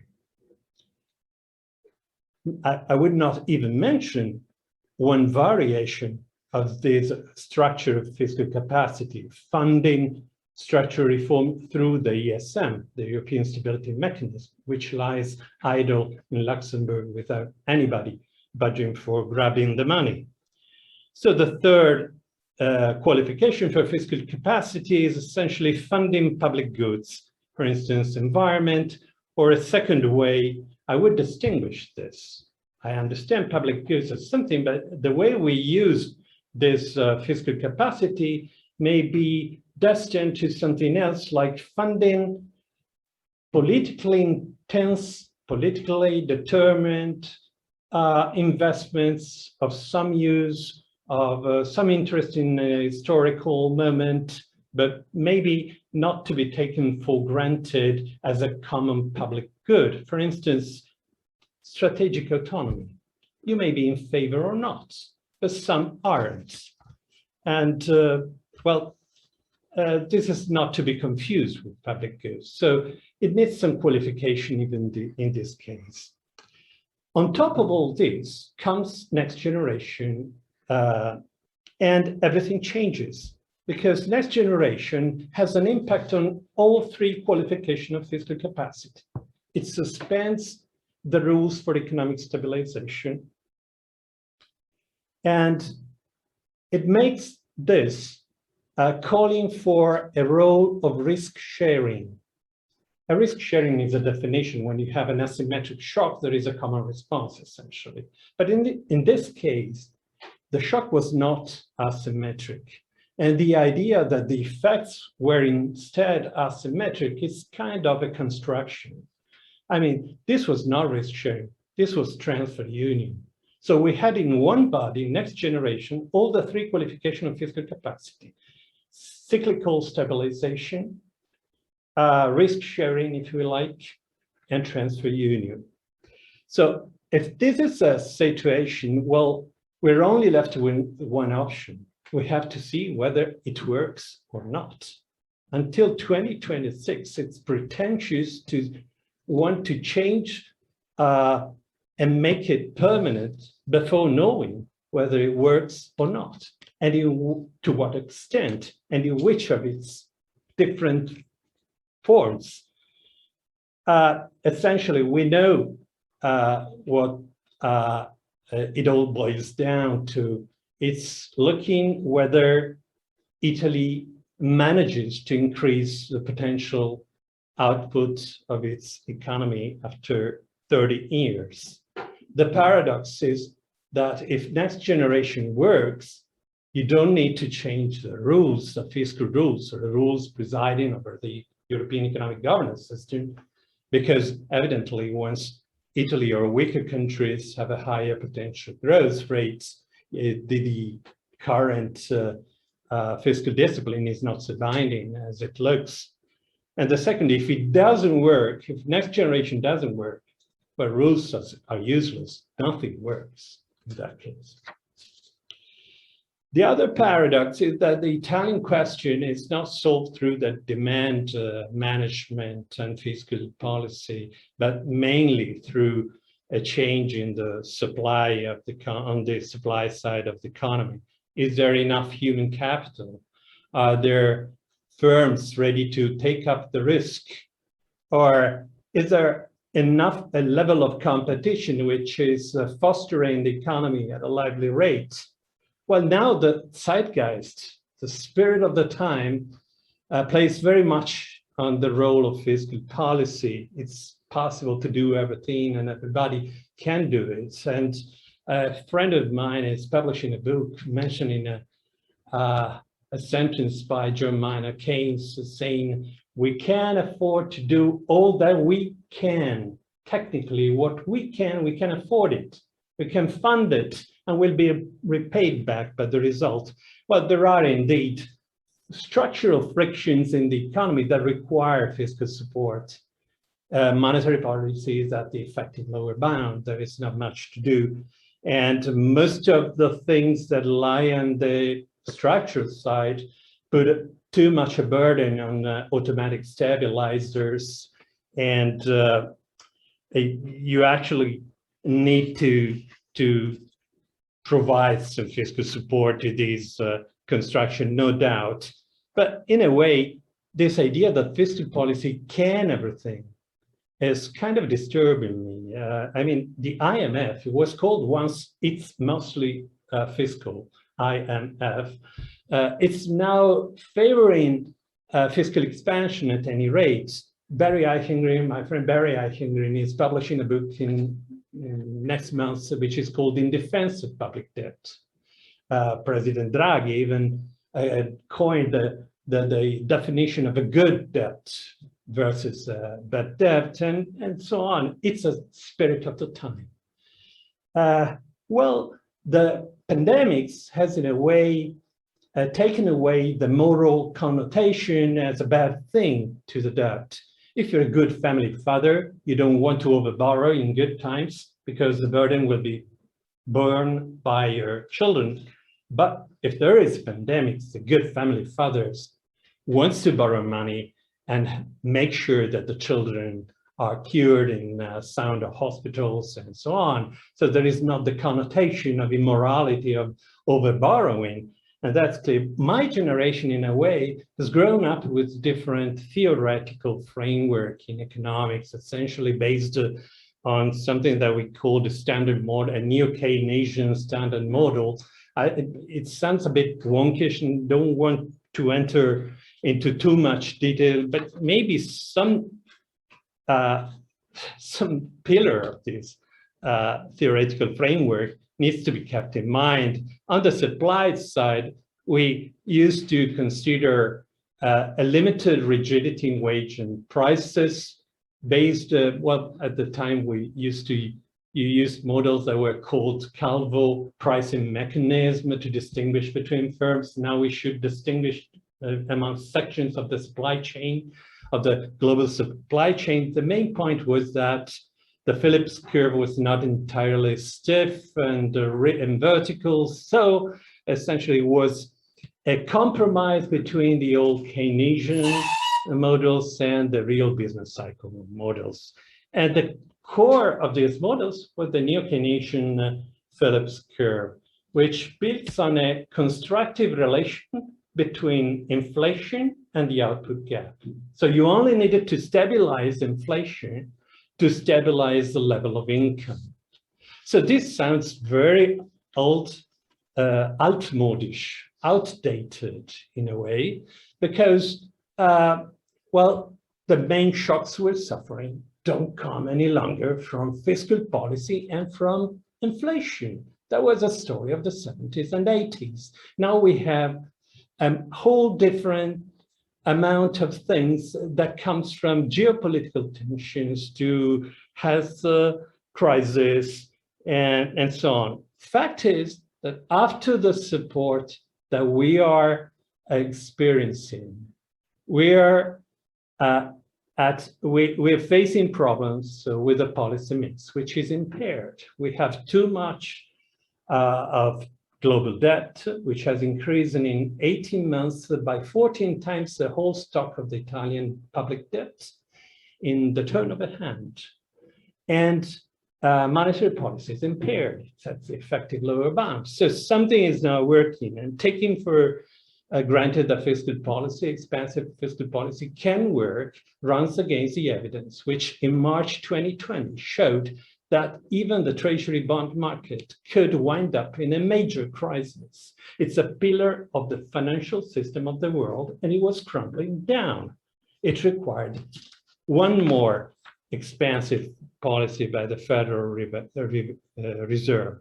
So we get to the final point, which is fiscal capacity as a way to funding public goods, which is really warming my heart. I'm bending over backwards, not to say that I wish I'm wrong and I wish everybody else is right, saying that we have to fund public goods. And in a way, this is a story which is not European only. In the United States, what we're observing now is a use of fiscal policy for transformative reasons as a purpose to stitch up together the fault lines in the American society. So we have the American Families Plan, $2 trillion, the American Jobs Plan, $2.3 trillion, and more trillion dollars that make up to an immense amount of money. But as we have seen, there is a limit to the debt, and it cannot go on forever. And we have seen the political limits within the Congress of the United States at play, and we've seen the financial limits at play in Wall Street last year. So Europe has now embraced also transformative goals, digital transformation, environmental transition. And my question is, well, we can design the best way to fund those programs, but is the political will for the good public goods really there? Because unfortunately, attending the public discourse and the public discussion about the environmental transition policies, defending the nuclear energy cleanness against people stepping out entirely in Germany or in France in opposite side of the nuclear energy, or regarding the use of combustion engines for the car industry. The position are polarized among the 27 countries. But I'd say I'd like to believe that the necessity or the feel for doing together a good thing is enough, but I'm afraid it isn't. And if it isn't, it's not an economic or fiscal problem, it's a political problem. So please come clear with the political will to do the things, and then the means to achieve those will are at hand. As Keynes said, we can afford to do all that we can do. Okay, thank you. Thank you, Professor. You pointed out some important aspects and critical aspects of the actual system, and gave some suggestions, and concluded your intervention say that it's not only a fiscal or political problem, economic problem, but mainly a political one. So it's important to have a will to do things. Otherwise, instruments are not enough. Okay, so we pass to our another professor from Roma 3, which is another important university in Rome, is Professor Fabio Masini, Professor of Political Economy. He is online, and he holds a Jean Monnet Chair on European Economic Governance. He was a research project in academic coordination of few Monnet projects, and his field of research are European international economy, monetary integration, economic policy, and public intervention in economy. So I give the floor to the professor. Thank you very much. Hi, everyone. Despite all the titles that you cited, for me, I don't have anything particularly smart to say in this conference, even because I already heard quite a lot of interesting interventions, and also Carlo Bastasin's caveats, let's say, attentions are very interesting and inspiring in a way, although I don't think exactly as he does. So I will start from a very different assumption. My very different assumption is that own resources are unavoidable. And they are unavoidable for several reasons. And the first reason is that we have a next generation EU, and we all committed to raising new own resources. So as Mario Baldassari was saying before, we have to think in terms of opportunity cost. What is the cost of alternatives? The alternative is to have national contributions which are greater than today. And this causes several problems in terms of communication, in terms of consensus towards the European project, in terms also of multipliers, because if you take out the money from one side and you give it back to another, you might have some problems with the multipliers. So, I mean, it makes sense to have some kind of debate at least, and there will have to be some decisions concerning own resources. And then, of course, there is the request, which is more and more, let's say, wide in Europe, to provide some kind of EU-wide public goods, increasing the global actorness of Europe, which cannot depend only on increasing the global actorness of the single countries, but it depends on the building of some kind of EU-wide sovereignty, and not just reinforcing, strengthening some national sovereignty, for example, France one. And then we need some own resources to accelerate the transitions that we already decided. The green transition, the energy transition, the digital transition, and so on and so forth. We require quite a lot of money, and this kind of money can be raised in three ways. National contributions, which is not a good idea, through the market, which is a very interesting idea, but I will leave it aside from today's chat, and of course, own resources. This is the reason why I think that own resources are a key aspect of the future debate in the next months and years. To do what? Of course, I mean, it was already said by Olimpia Fontana, by Mario Baldassarri, to finance public goods. At the same time, taxing public bets. And this, I think, is a key also slogan that should be used in the narrative, which is crucial, and I will talk about that in a few moments. So, public bets like plastic, carbon emissions, financial speculation, although I'm skeptical about the Tobin tax, or however you want to call it, but anyway, that's another issue. Revenues from big tech companies, gambling, tobacco, and so on and so forth. You can think of many bets, public bets, alcohol even, or even what else. The third point is that no tax is socially neutral. And we often tend to forget, not forget, of course, we know it quite well, but we tend to neglect this problem. And I think we cannot neglect this kind of problem because, as it was already mentioned, we need a consensus on what we are going to do in the next months and years, also in terms of financial resources. And it will be very easy to speak for the anti-Europeans narratives about no more taxes. And if you raise own resources, of course, you are raising more taxes. Olimpia Fontana was suggesting a few taxes which are added taxes. They are not substitutes for national taxes, but they are going to be added on the already existing fiscal schemes, frameworks, national frameworks. So this means that we will have to face a huge consensus problem.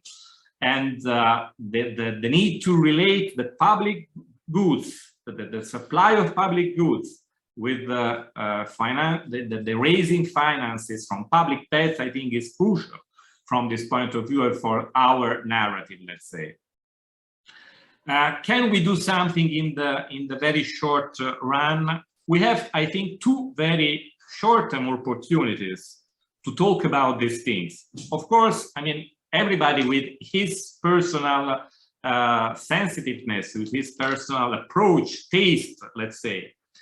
The two opportunities are, one is tomorrow, because tomorrow the European Commission will open a public consultation on the role of fiscal rules, on the Stability and Growth Pact in general, and on the fiscal rules in general, on the reform of the Stability and Growth Pact. And the second opportunity is that, as we all know, there is an ongoing conference on the future of Europe. I don't expect anything from neither of the two, but they are both anyway important places where we can put our, let's say, desiderata on the table, and at least desiderata. Maybe they are not working, but at least desiderata. Although, of course, we know that probably they will not bring to any radical change in the governance of the European Union, both economic and political. One more point is, sometimes I hear this kind of debates and I feel that we are believing that we are a sort of avant-garde. I mean, all of us here think that we are talking about this kind of things for the first time in our lives. We shouldn't think about that, because we should remember that fiscal capacity was already given to the European Community for the Coal and Steel. They had, the high authority already had a fiscal capacity. And in many other occasions, in many other times, debates and very high level debates about own resources were put on the table of the public discussion. And all these events were faded away. I mean, none of these great chances was completed. We never took the chance to go on that side. So we should never forget that what we believe is in this moment some kind of deterministic path towards fiscal autonomy of the European Union is indeed a deterministic path towards fiscal capacity of the European Union. We have to find compromises. We have to find ways to compromise between economic considerations and political considerations. Bastasin was very right in recalling that we have huge problems of divergent political preferences. At the same time, I think we should struggle to do our best to change this, because as Mario Baldassarri said, we don't have many alternatives to this kind of exit, let's say. Otherwise, the exit will be from outside the European Union. Thanks. Thank you, Professor, for your intervention on how to raise finance to finance public goods, but not only. And you also remembered us that we have two opportunities to take part to this possibility, participating to the consultation which tomorrow the Commission will launch, and to the conference. We have to keep in mind that the alternative is really, it could be very dangerous for all of us. So I now pass to the other speaker, the president of the Centro Studi sul Federalismo, Alfonso Iozzo, who is connected online. So I give you the screenshot to Dr. Iozzo. Thank you very much. I think that the debate was very large. I wanted to focus on one point. In many times was made mention to the idea of on having the political will to strengthen the capacity of the Union, also in the financial area. I think that this political will was now realized with the next generation, because I think that president of the Commission was very clever to link the idea of having some fund channeling to strengthen the investment in Europe, and especially to make channeling more money towards the, we can say, the weaker countries through the budget of the Union. And the result was that it was decided, and we had the ratification of all the state, and the next multi-annual program will in reality will double. Is not the ceiling is not 1% as it was before, is now 2%, and were also founded the resources that can be used for this period. The problem that we are now facing, how to make this permanent, and how to have the possibility, if the Union need to increase the budget, how to reach a consensus in the for the next multi-annual framework.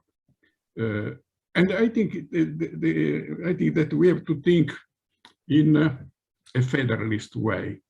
We think that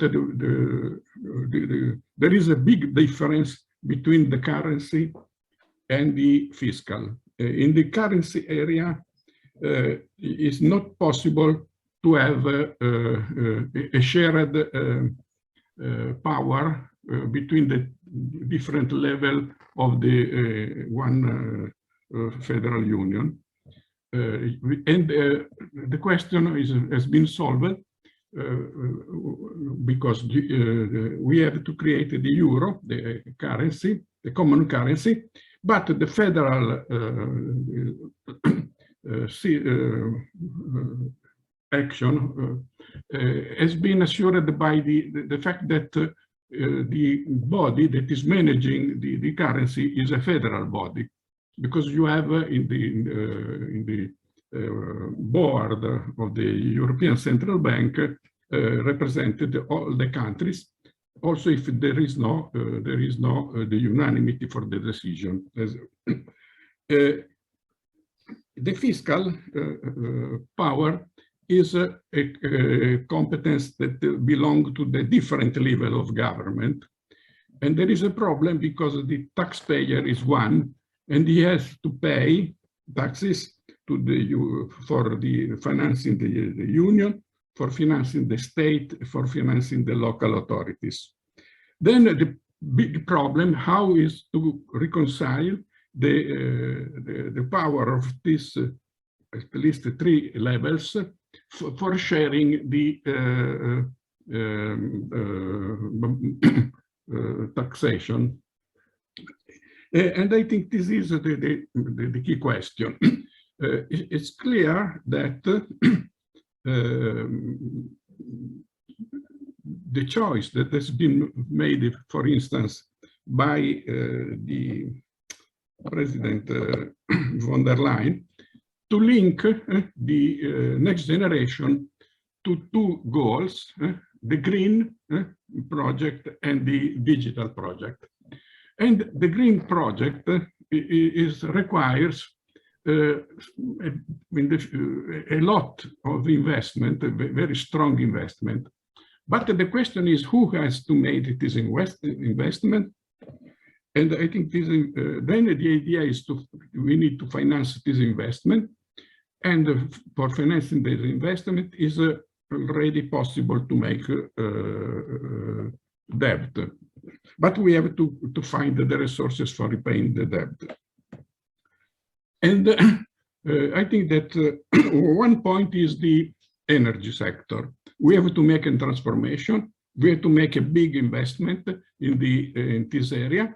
And the question is that Fabio Masini mentioned the community for coal and steel. the community for coal still has the power to issue bonds, and in order to reorganize, to restructure the coal sector in particular, and has and can leave a duty on this production. Now I think that we have to strengthen the capacity of the Union to make investment. And from this point of view, I think that one idea that we have to discuss seriously now is how to finance the big investment for the new energy by the Union. And one possibility is to make a reference to the Euratom, because the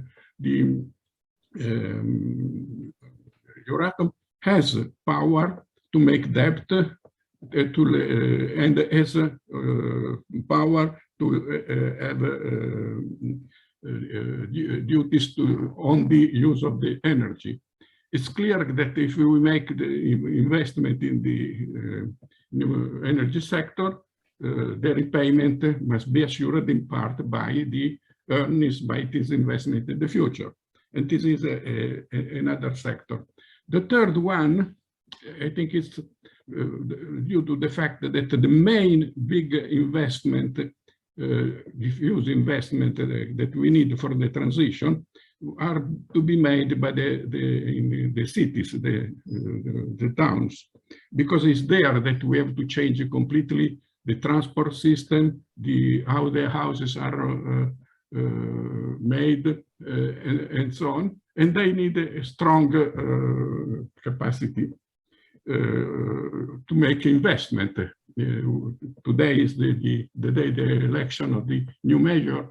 In Italy, if you hear what they are saying, we need to make a big investment to have our towns very competitive and also to be capable to go to the transition. Then I think it's the real question is that we have to share the fiscal power between the three levels. And we have to find a system in which the three levels are made. I will stop here to make only one reference to the history of the United States.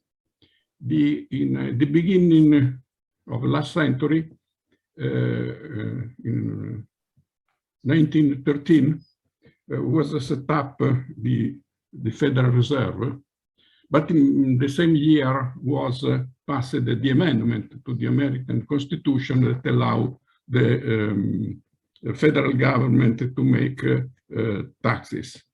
They worked for 100 years without this power and without having the control of the central bank. If you look at the evolution of the budget by the United States, you see that the budget was also after the Roosevelt New Deal was not more than 4% of the total expenditure.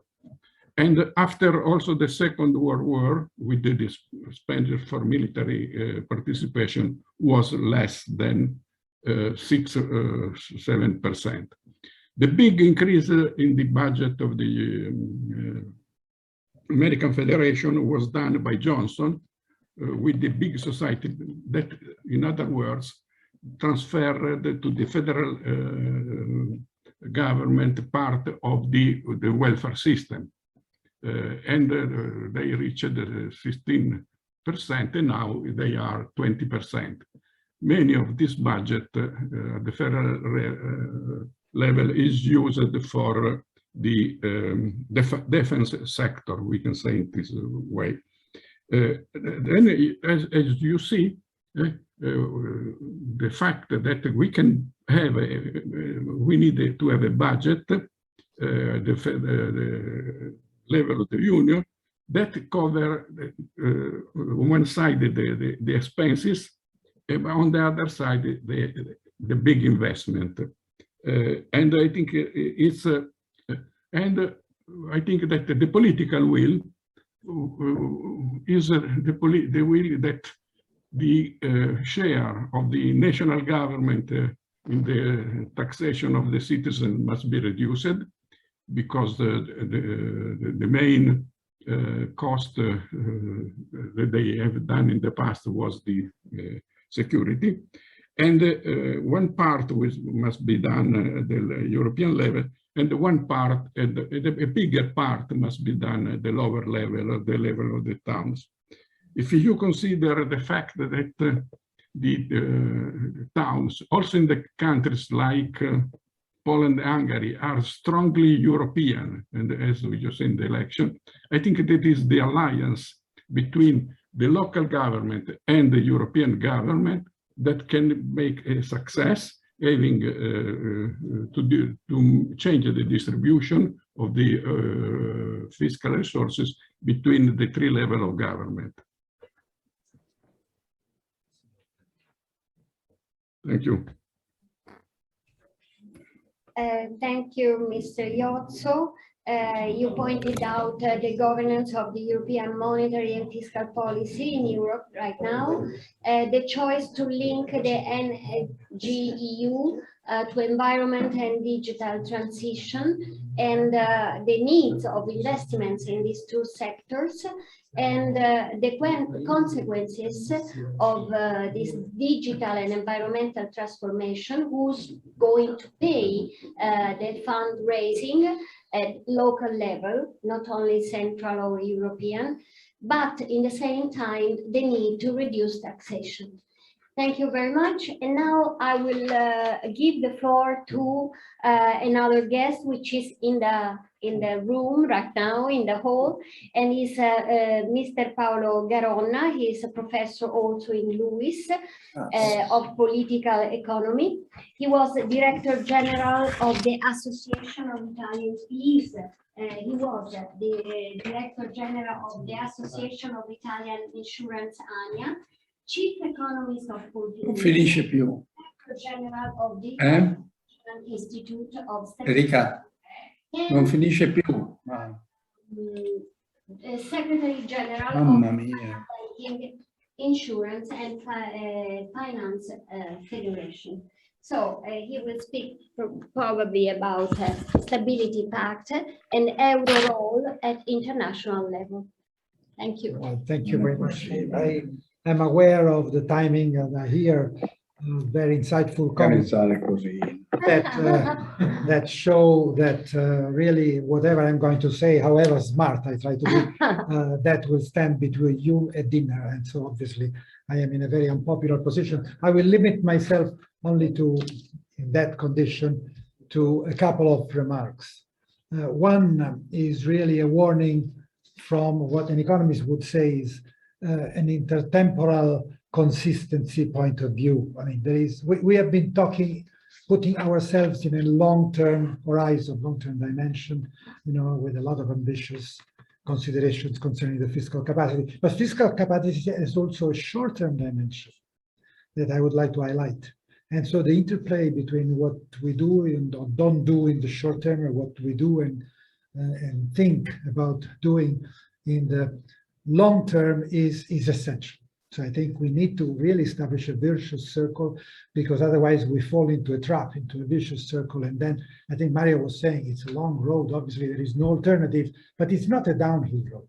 It's an uphill road, and it's a razor hedge equilibrium. Remember the Keynesian models. Razor hedge, there are precipices on right hand and left hand. And if we do something wrong, we fall down and we might really have troubles. So in the short term, we are living in a magic moment. This is a magic moment. We have more fiscal capacity, new fiscal capacity, next generation EU. We have now issued common debt, even green debt, green bonds. So I think this is really new and very positive, and it's unprecedented, and it's experimental. Now we have to make it work. It's not warranted. I mean, to make it work, we have to implement the plans at national level. I mean, I can refer to the Italian situation. It's very ambitious what the present government is trying to do. And undergoing reforms that have not been done in the last 30 years and by governments of all sides. A lot of energies, efforts, but no result. So I think, we really need to focus on the short term. Focus on the short term, make it work. Because if we fail, forget about dreams, about fiscal capacity in the long term. If we manage to make it work, and we can show that we can make it work, then I think we can be more ambitious and think more longer term. Now, in the longer term, I agree with many of the things that have been said. I only want to highlight a couple of additional dimensions. There is not only common expenditures to realize European public goods. There is not only the very important own resources that we have to implement, but there is also the transfer from the European budget to the national budgets that we can do, and they can also, as the Next Generation EU is showing, promote, incentivize reforms at domestic level. I think this is a model that is working and should be continued in the future somehow. And also common debt. We need to continue to issue common debt. It's not simply to have extra resources for the European budget, but also for monetary reasons, because we have to issue safe assets at the European level. And I think this is a dimension on which I think we need to work in terms of the conference on the future of Europe, because you see, it's an exorbitant privilege. I mean, de Gaulle used to say it's an exorbitant privilege of the dollar. And I think it's somehow silly that we have, the euro, our jewel, and it's very concrete. It's in our pockets, and we do not engage in making it an international reserve currency, and so we don't enjoy the benefits of the exorbitant privilege, if you want, sharing it with the dollar. And let's not forget that the exorbitant privilege is accompanied also by exorbitant responsibilities, which the dollar, by the way, in the dollar standard has been exercising, providing stability to the whole world, to the emerging market economy, to the developing world. So I think on that, I mean, I cannot elaborate, but I think there is a lot of work to do to strengthen the international role of the euro. There was a report to the parliament. There seems to be consensus. There must be consensus. You can't, obviously, we need to uphold, but that has a lot of it's also implications for the capital markets union and for the banking union. So I think this is an important topic that we need to engage in and develop more in depth. Final comment on the reform of the Growth and Stability Pact. That is exactly the tricky question that involves both the short-term dimension and the longer-term dimension, and where the two may become inconsistent and we may fall into the trap. And I have signals that we are starting to fall in the trap, because I see already a party of the frugal that say that, we need to go back to the old rigid rules. But I see also a club of the profligate, if you want, that say, I mean, we are enjoying some flexibility now, we should have even more flexibility, so why do we need rules?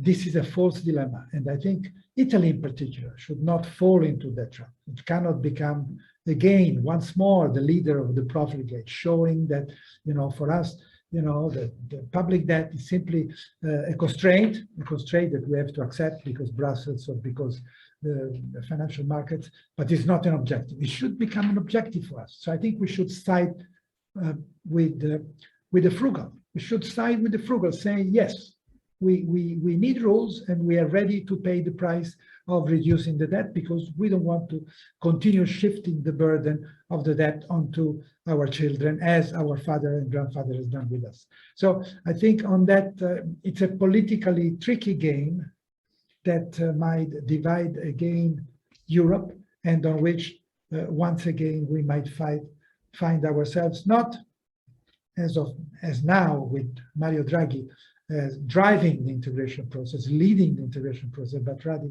than playing the role of those who put stumbling blocks, obstacles to the process. So I think we can have austerity, only, as the present government is showing, only with pro-growth reforms. So I think austerity with pro-growth reforms and with growth works. With 6% growth, Italy now, and I think this is unprecedented if you look back at the experience of the previous government, is reducing public debt in relation to GDP. We are reducing public debt, and we are spending even more. So I think we need to pursue that sustainability with reforms, pro-growth that shift upwards the potential growth, but also we need to maintain in the longer term expansionary monetary fiscal policy, which involves in the long term strengthening fiscal capacity and also, as I said, European safe assets, etc., etc. So I think austerity with growth is that which works. It's the only thing that works. But to achieve that, we should be careful to have the right strategy, not only in the longer terms with our vision and the future of Europe, but also in the short term, delivering what we can and should deliver in the short term. Thank you, Paolo, for having underlined the importance of timing in political fiscal capacity, not only long-term vision, but also short and vision, since if we fail the magic moment we are living right now, probably we will not have any longer vision. So then you spoke about how to transfer from resources from European level to national level, promote that, and promote also a common debt. But in order to do this, we have to act seriously. That's to say, reducing our national debt and making right reforms. You spoke about austerity, so this is a word which we don't like too much, but it's necessary if we want to have a longer vision. So I pass now to our last guest, not less important. He is Alberto Maiocchi, and he is Vice President of Centro Studi sul Federalismo, Professor of Finance Science at Pavia University, and he will speak about carbon pricing and fiscal federalism. So Alberto, you are connected, so I give you the floor. Thank you, Chairman. I will try to be brief since we are late in our session, but I will come back to the suggestion put forward by Olympia in his presentation. The main issue of our session was fiscal capacity on all resources, but from a different point of view. So my point is, if it is possible now in this period of time to think of the possibility to introduce new over resources without reforming the treaties, because this is the real political issue. If in order to introduce new resources, we have to exploit, to come back to Article 311 of the treaty that requires unanimity in the Council and ratification by 27 national parliaments, it's quite impossible, quite unrealistic to think that it's possible to have new fiscal capacity. I don't think this is the condition for two reasons. There are two different points now. The first is the idea of the introduction, the approval of Next Generation EU, as has already been said before. Next Generation EU has introduced the idea that it's possible to fund expenditures issuing debts on the financial market, but this requires new own resources, and the ceilings for resources has been increased to 2%. So this is the first point. The second is the commitment to fiscal neutrality in carbon neutrality in 2050, and for the idea that Europe has to reduce CO2 emission by 55% by 2055. So this is a quite different environment. And so in this condition, I think it's possible to think of 3 different possibilities to introduce new resources. The first is border carbon adjustment. Olympia has already said something about this. It's important in order to preserve competitiveness of industrial production within Europe, but also in order to push other countries to implement a carbon pricing system, because they have to pay in any case of the border carbon adjustment, and the money goes to the European Treasury, while if they have a national carbon pricing, this goes to the national erarium. So the border carbon adjustment is important because it can be introduced directly by the Union, and the revenues flowing from this duty are attributed to the European budget, because the Union has a sovereignty in the field of commercial policy, and so the border carbon adjustment, by definition, being a customer duty, can be attributed to the European budget. The second instrument is carbon emissions permits. So you know that in Europe, the main instrument for controlling the emission of carbon are the emission system of emission permits. As Olympia said, one limit of this system is that it's limited to industrial product, the main sector of industry, and to power production, but it must be extended to transport and heating, adopting the German system of 3 streams, and this can be introduced with a directive, and so with ordinary legislative procedure. If carbon emission permits are extended to all the emission within the Union, in 2019, total emission amounted to 3.75 billion tons. If the price is what is now the price of permit on the market, that is 60 euros for ton of CO2, and if a part of this revenue are attributed to the European budget, more or less 50 billion can be raised and given to the European budget. The first and the third instrument that can be used, and that has already been explained in the presentation by Olympia, is the new agreement that has been reached at the worldwide level on minimum corporation tax rate. This is a very important step forward. The rate is low because it's only 15%. If you keep in mind that the existing rate, for instance, in Ireland is 12.4%, the difference is not very large, but this is in any case an important step forward.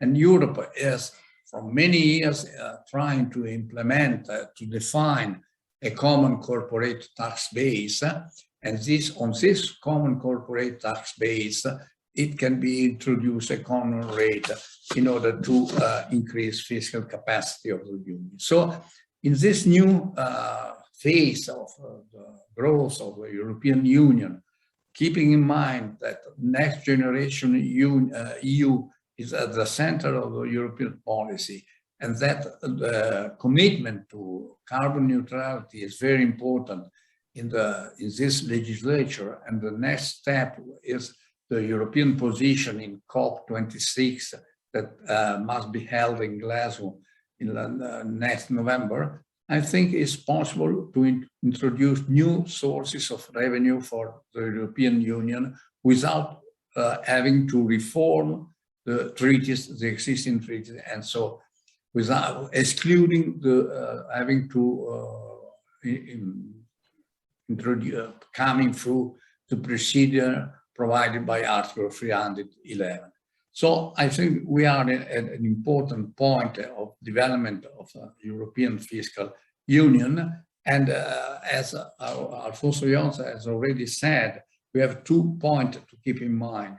First, it's possible to avoid, to overcome unanimous vote in the countries and ratification by national parliaments. For instance, in the case of the corporation tax, having recourse to Article 116 of the treaty that requires ordinary legislative procedure. But in the same time, we must be able to ensure that the distribution of resources between the various levels of government is pursued through a mechanism of federal nature with a qualified majority vote in the Council and the Parliament, and with the approval at the beginning of each legislature of a financial plan that establishes the distribution of resources between the different levels of governments, because Europe must be of a federal nature with finance for the European Union, finance for the national state,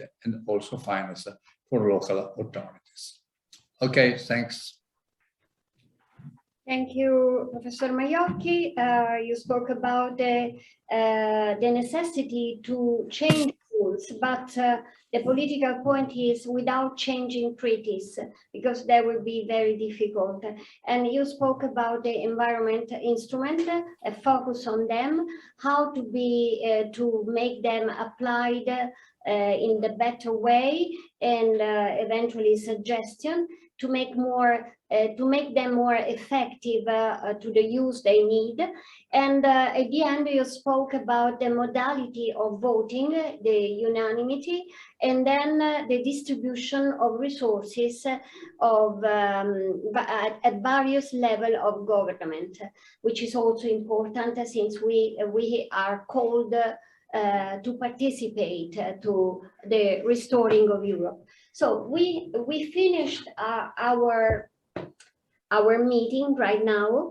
If there are any questions for our speakers, please raise your hands and I will give you the floor. Otherwise, I give you only some information for the dinner in case you participate to the dinner, or tomorrow morning when we will see here at 9 o'clock. So let me know if there is any request from the floor. No. So thank you for attending this meeting. We hope it will be useful to you. And for those who will take part to the dinner, we will wait you upstairs at 8:20, 25, 8:30. Okay, and we will go together. Okay, thank you, bye.